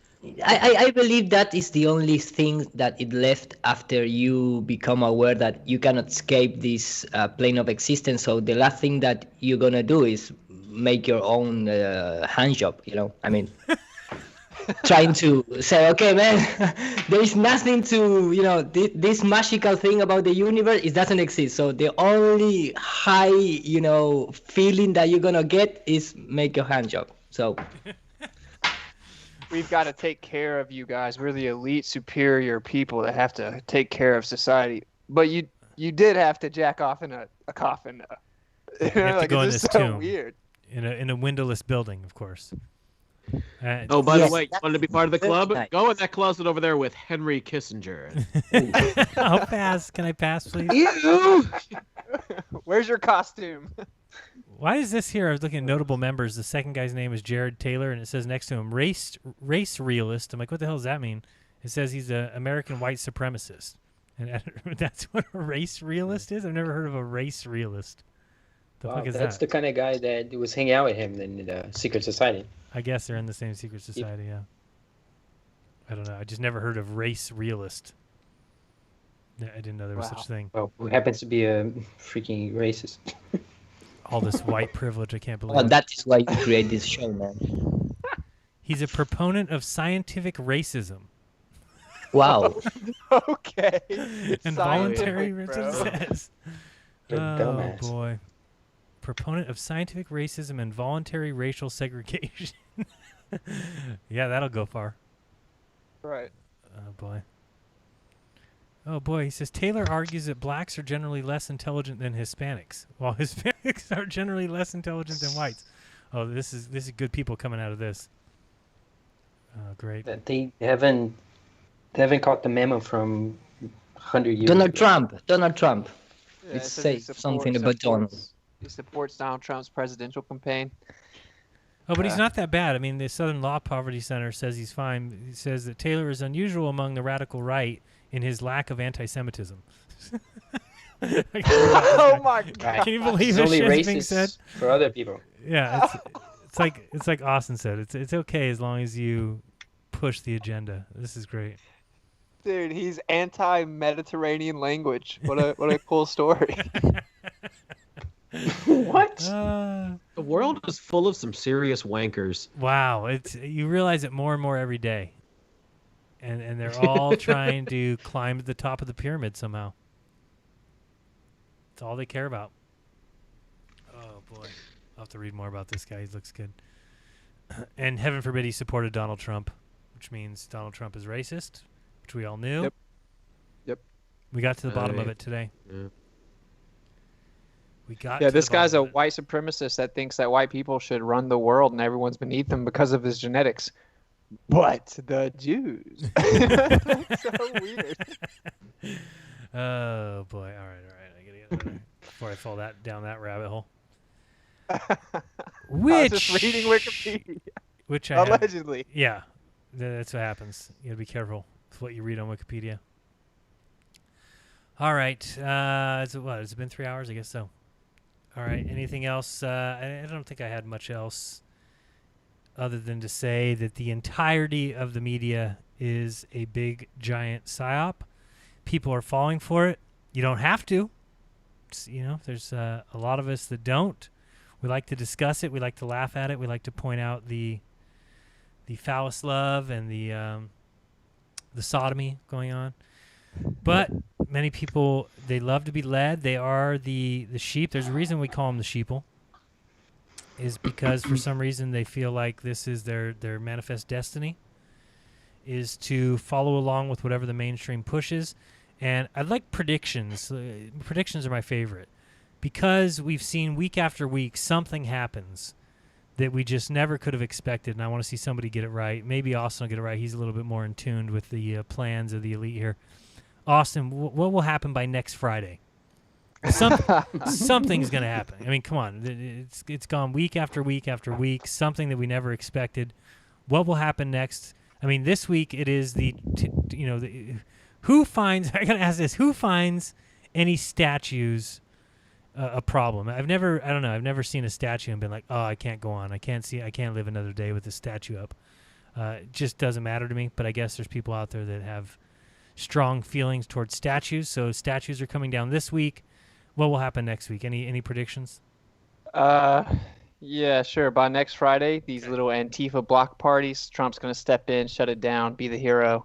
And then there'll be a little bit more of the controlled, chaotic implosion of leftist metropolitan areas so that Trump, once again, will have to come in and be the hero. So there you heard it here first from Ostradamus. There you go. So the Seattle block party will be over? Yeah, by next Friday. Got you. Iru, you have any predictions by next Friday?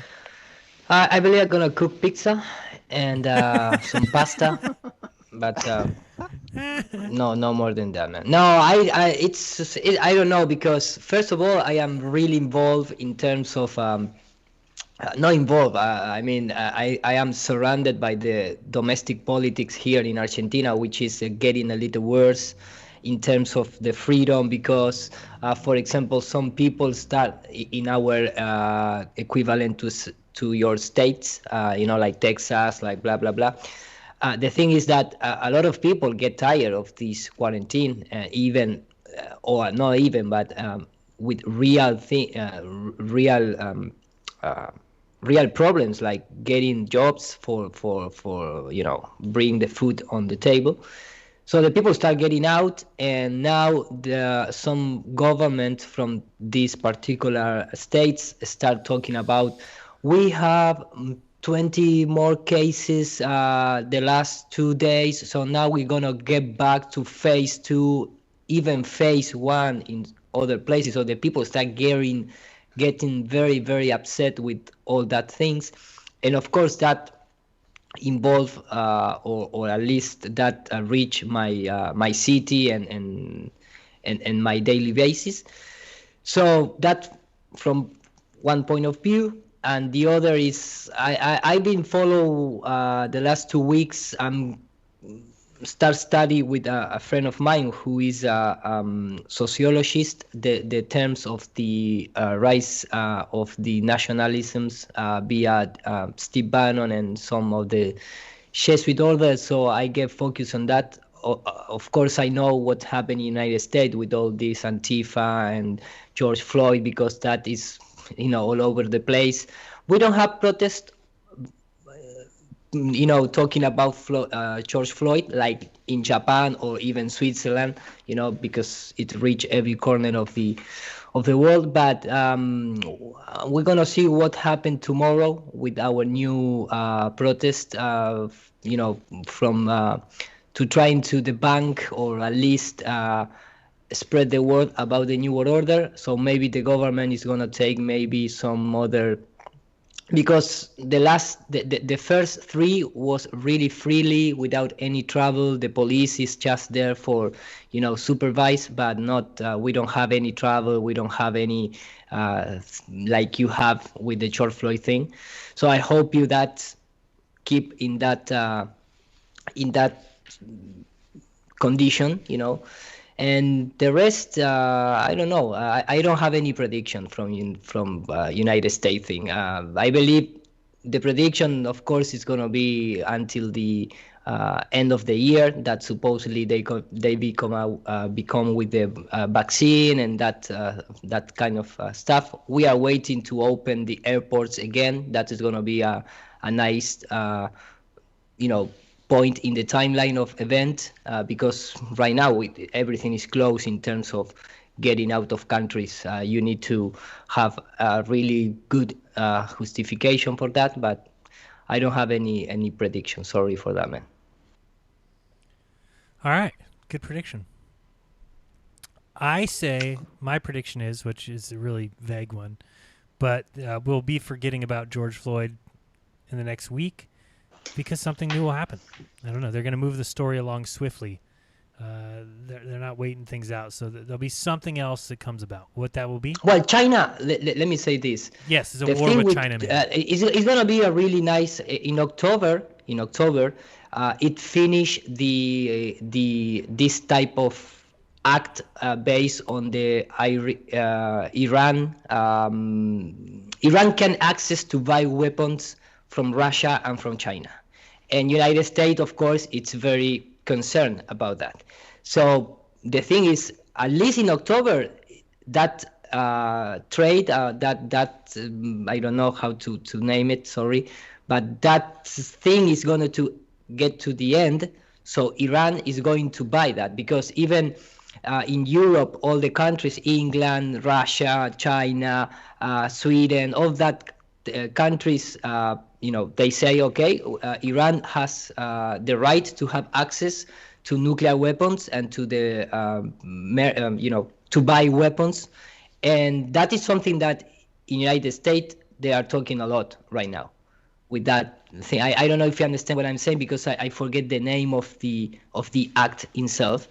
But it's an act that Donald Trump break based on the nuclear weapons possessions and things like that.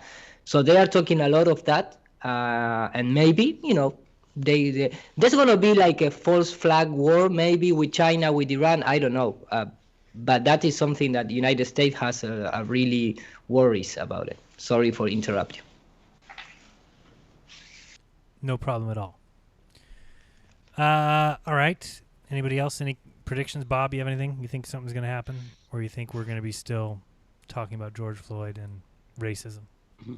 I think all kinds of shit's going to happen, and we'll still be talking about George Floyd and racism and all the other stuff that's been going on for the last 3 months. Great. But what specifically? Not a clue. Well, I think they're going to swing the narrative back around to Beerbug again, just because all the protesters being in close approximation with each other are having tens of thousands of new cases spring up, blah, blah, blah, blah, blah. Right. We've already heard the second wave is starting to hit because of those people that went out on Memorial Day. Anybody who went to the beach or walked in their, neighborhood, or maybe went to the main street of their town and walked, all those people are causing the second wave. So. Yeah. But you know what? I don't think people really give a fuck. That's my hope. That's my absolute hope. I'm hoping we see more of that. Are getting fed up with this nonsense. Oh, I got another one.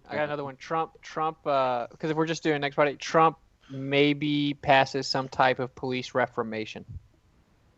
Outlawing chokeholds or something?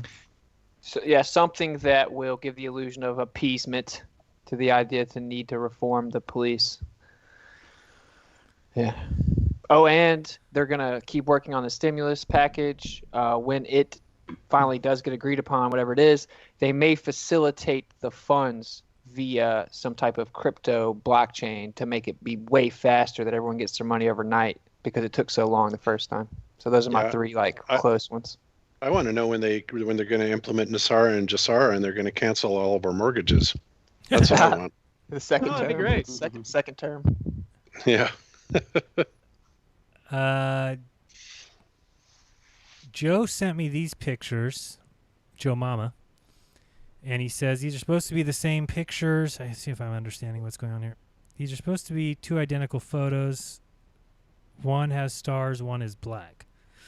I don't think those are supposed to be stars. Anybody else?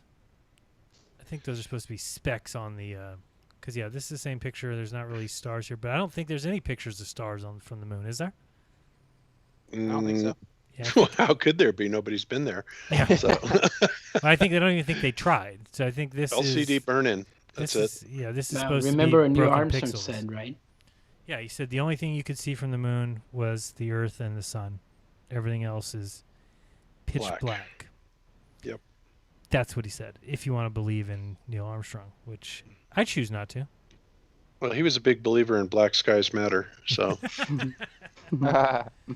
Yeah, exactly. Thank you for this, though. I don't think they're supposed to be stars, but I also can't zoom in very well on this.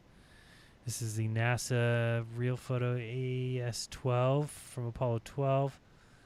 I'll have to check. I don't think that they have any, and I don't know why you would have them in this picture and not this one. And there's also this star here, which looks to be right above this black area. Doesn't look to exist in this picture, so I don't think it's supposed to be what you think. But I don't know. Thanks for that email, though. Appreciate that, Joe Mama. All right, so let's head out. There's no more predictions. Well, we didn't ask Jason. Jason, do you have any prediction? Well, Oh, yeah, I you think they're did. still You going said to be beating the race car with a big old stick for quite a while. Of course, it's going to be needing to settle down just because now that the burial's over and all that, they can't have Well, I wonder constant if more and riots. more stuff will come out. I mean, you know that show I was talking about the other day? I brought up Live PD, right? Which is a show on Bravo. No, what's the network it's on? Yeah, maybe it's Bravo. It's like the #1 watched show on TV.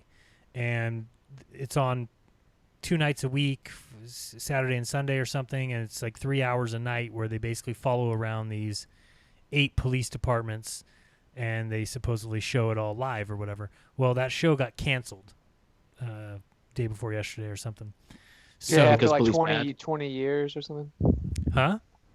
I want to say it was because it was a police show. bad. Yeah. No, exactly. just because well, I mean, if there was really going to be changes too, wouldn't they just keep the show on? Right.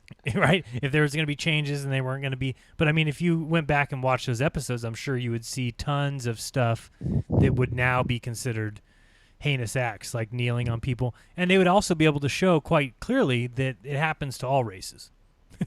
Nobody is immune to the cops beating the shit out of you. Believe me, it happens to everybody. Oh, and that's a massage training. That's Mossad training. If happens- anyone's wondering. It happens to everybody. But yeah, so they did away with the show, which is just crazy. It just shows you that they'll take a show that is the #1 watched show on TV and just throw it away like that if it doesn't fit the narrative. And the narrative is, of course, that right now they defund the police Psyop. So they can't very well have a show going around trying to show you how great cops are and that they're good buddies of the. And again, these guys, even these guys on TV, they knew they were on camera. It's a lot different, right? When you basically know that you are on camera the whole time. You've got a camera crew running around with you. I'm sure you police quite differently than the police in, Compton, right? It might be a little bit different than the guys with a camera following around. I just thought that was insane. And then the other show, Cops, right? Everyone's seen Cops. Mhm. That show's gone now. It got canceled. Was that still on since the 90s, like all this time? Yeah, I think so. Yeah. Wow. I don't watch can't- mainstream television hardly Me neither, ever. so I can't tell you the channel. I don't know what channel those things are on. But I have watched quite a few of those live PD shows, and you can still find them on YouTube and stuff. But they had, for a while, the city that I used to live in, Salinas. So it was just interesting to watch. I mean, because at first you're like, oh, a live PD show, this is going to be totally fake. But no, I mean, they're traveling around in cars. Could it have been fake? Sure, some of it, but it's certainly not all fake.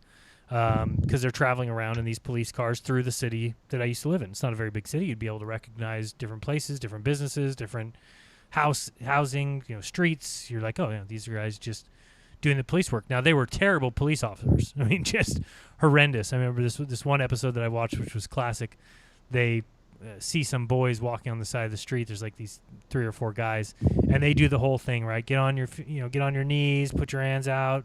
They're basically treating these guys like shit, finally handcuff them all. They're doing like what they call like a felony stop, right? Walk back towards me. I mean, these guys are on the verge of being shot at any moment. And then they find out they're not after 15 or 20 minutes of doing this, then they find out they're not the guys that they're looking for. So then they have to let them go. So you have to do a scene cut. It's not very good for live TV. It looks terrible on live TV when you've done this whole stop and people are like watching, like, oh my God, what did these guys do? What's going to happen to these guys? And then you find out in live real time, oops, these aren't the guys we're looking for. Sorry, guys. Sorry about that. We'll let you go. So eventually the Salinas police didn't do the show anymore. Probably because they were absolutely horrendous. But just to see them stop completely, I'm like, hold on a second. If really there was going to be police changes and they wanted to show the goodness that police are and that they're really good guys, they just didn't want increased eyes on this at all. That's the last thing they want. So it's just that they want to tell people a narrative. They want to say what's going on. They want to say what's happening, and people will believe it.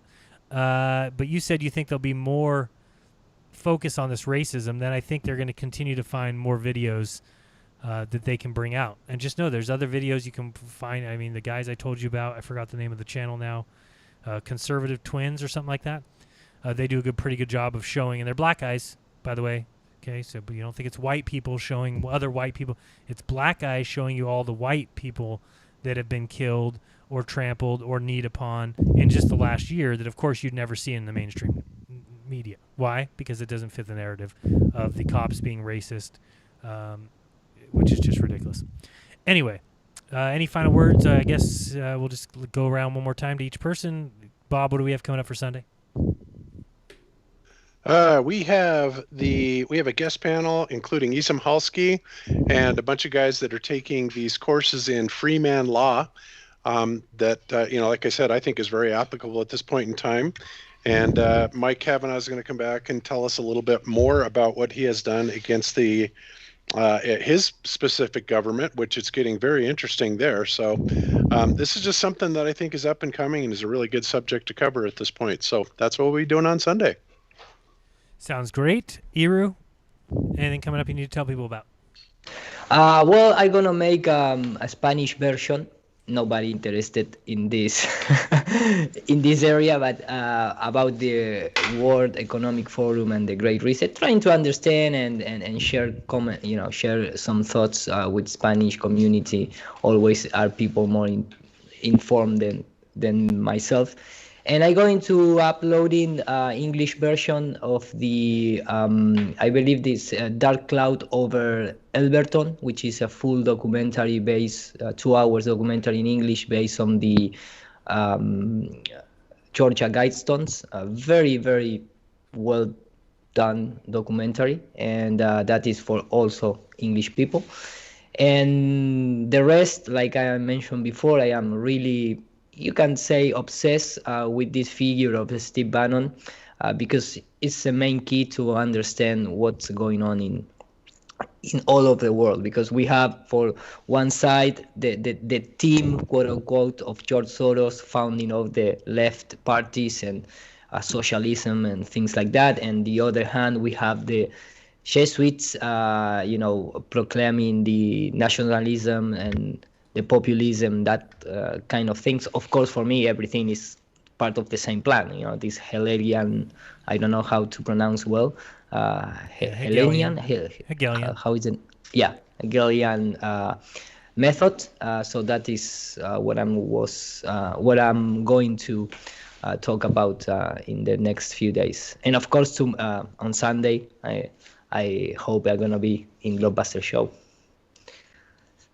We hope so too, Iru. Yeah, I'm gonna be a little late because here my schedule changed a little bit in terms of the time. That is why I always arrive a little late, but I'm gonna be there. Okay, cool. Sweet. Austin, anything coming up for you? Yeah, just Glowbusters tomorrow. I'll be doing some streams on my channel, and then Nathan and I are debating McLooney Tunes and some other Gamma So that should be cool, I guess. Tuesday night, and that's it. Sweet. Glowbuster Sunday. If you're there tomorrow, it's going to be a lonely show. Yeah. Oh, yeah. Touche. Jason, anything coming up for you? Absolutely. Well, yesterday we released on Crow 777 Radio Sayer G, a health guru, and apparently that episode went over really, really well, which I was kind of curious about how that was going to go down, but apparently folks really liked it. And on Saturday we are releasing a new episode with Dr. Andy Kaufman, where we discussed, we did a catch-up on current events, and then we discussed transhumanism. So from a medical professional's point of view, the things he saw in transhumanism. Wow, that'll be good. That ought to be good. Was good. I enjoyed that conversation, and we're gonna keep following up on stuff because I kind of showed him some things that I was looking at, and he's interested. Yeah. Awesome. All right, I think that is it. So thank you everybody, especially my patrons who forgot me, man. My bad. You always forget me. It's like the third time. It's probably Bob never. did it once, then you did it, and then now the third time. So Rodrigo's life matters. Oh, he's counting. Oh man, he's counting. He's really upset, man. Oh my goodness. Rodrigo, close the windows. Close the window because the earth is flat and the bullet can reach from Europe to your house. Jaron, you better get in the prone position and beg for forgiveness. Oh boy, I better get on one knee. Because here comes Henry Kissinger. Admit I think it was white privilege, really. All right. Wants to show you his obelisk. Rodrigo, sorry, go ahead. No, I'm kidding. Yeah, well, I mean, there's a few things and that I'm going to be coming out with. Recently, I just found out. I don't know if you guys know, but there was a chess game played from the International Space Station by the cosmonauts against this guy called Sergei Karyakin, who's the youngest grandmaster. The person who has not anymore. Now he's almost 30 or he's around 30. But yeah, he holds the record when he was like 14 years old. But he played a game from this museum of aeronautics of the cosmonauts against the guys in the station. And what is cool about this, and I'm gonna try to explain that in a presentation about this because I found the clues that people will get this, is that when you play this game is so unusual. The game they played is obviously concocted. You can prove it's fake. Right, and this is the point. It's a little bit of a technical point in chess, but what happens is that it's such a weird game, and the cosmonauts managed to play the very best computer move for 20 moves or whatever. For all the last moves after move 8, they chose this strange variation. Then they went into moves that nobody would think of. And you can tell this. It was called the ISS Gambit. Is that what they call it now? No, that's what I called it. That's what you call it. Yeah, it's just some really weird. And then people, and this is what's strange, when chess players now are analyzing this, they're like, how strong are these cosmonauts? This is unbelievable. How can they beat Sergei Karyakin? I mean, how can they? No, it was a draw, but it's like, how strong are they? Can they? They beat it. No, it's impossible to play at that. They beat it. And it's the astronaut beat the guy. No, they didn't beat him. It was a No, draw. Because it was a game that celebrated a game that happened 50 years ago that the cosmonauts supposedly played. So, but they are Russians. Yeah. So Russian. yeah. But everything that. Yeah, but what is interesting is that essentially when people are commenting on this game now, the people who follow chess and analyze games. Even in chess.com is one of the latest videos. This guy who's a chess teacher, he's like, what is really remarkable is that they played all these top computer moves for all the final moves. And that's how you catch a cheater, actually, in chess.com. So if you play somebody and they get a 99% accuracy in their game analyzed by a top computer, they immediately get caught and they immediately lose their account. So that's a fine point. So yeah, it's simple. They are Jesuits. Okay? I was about to say that. Jesuits. Brilliant. And on that note,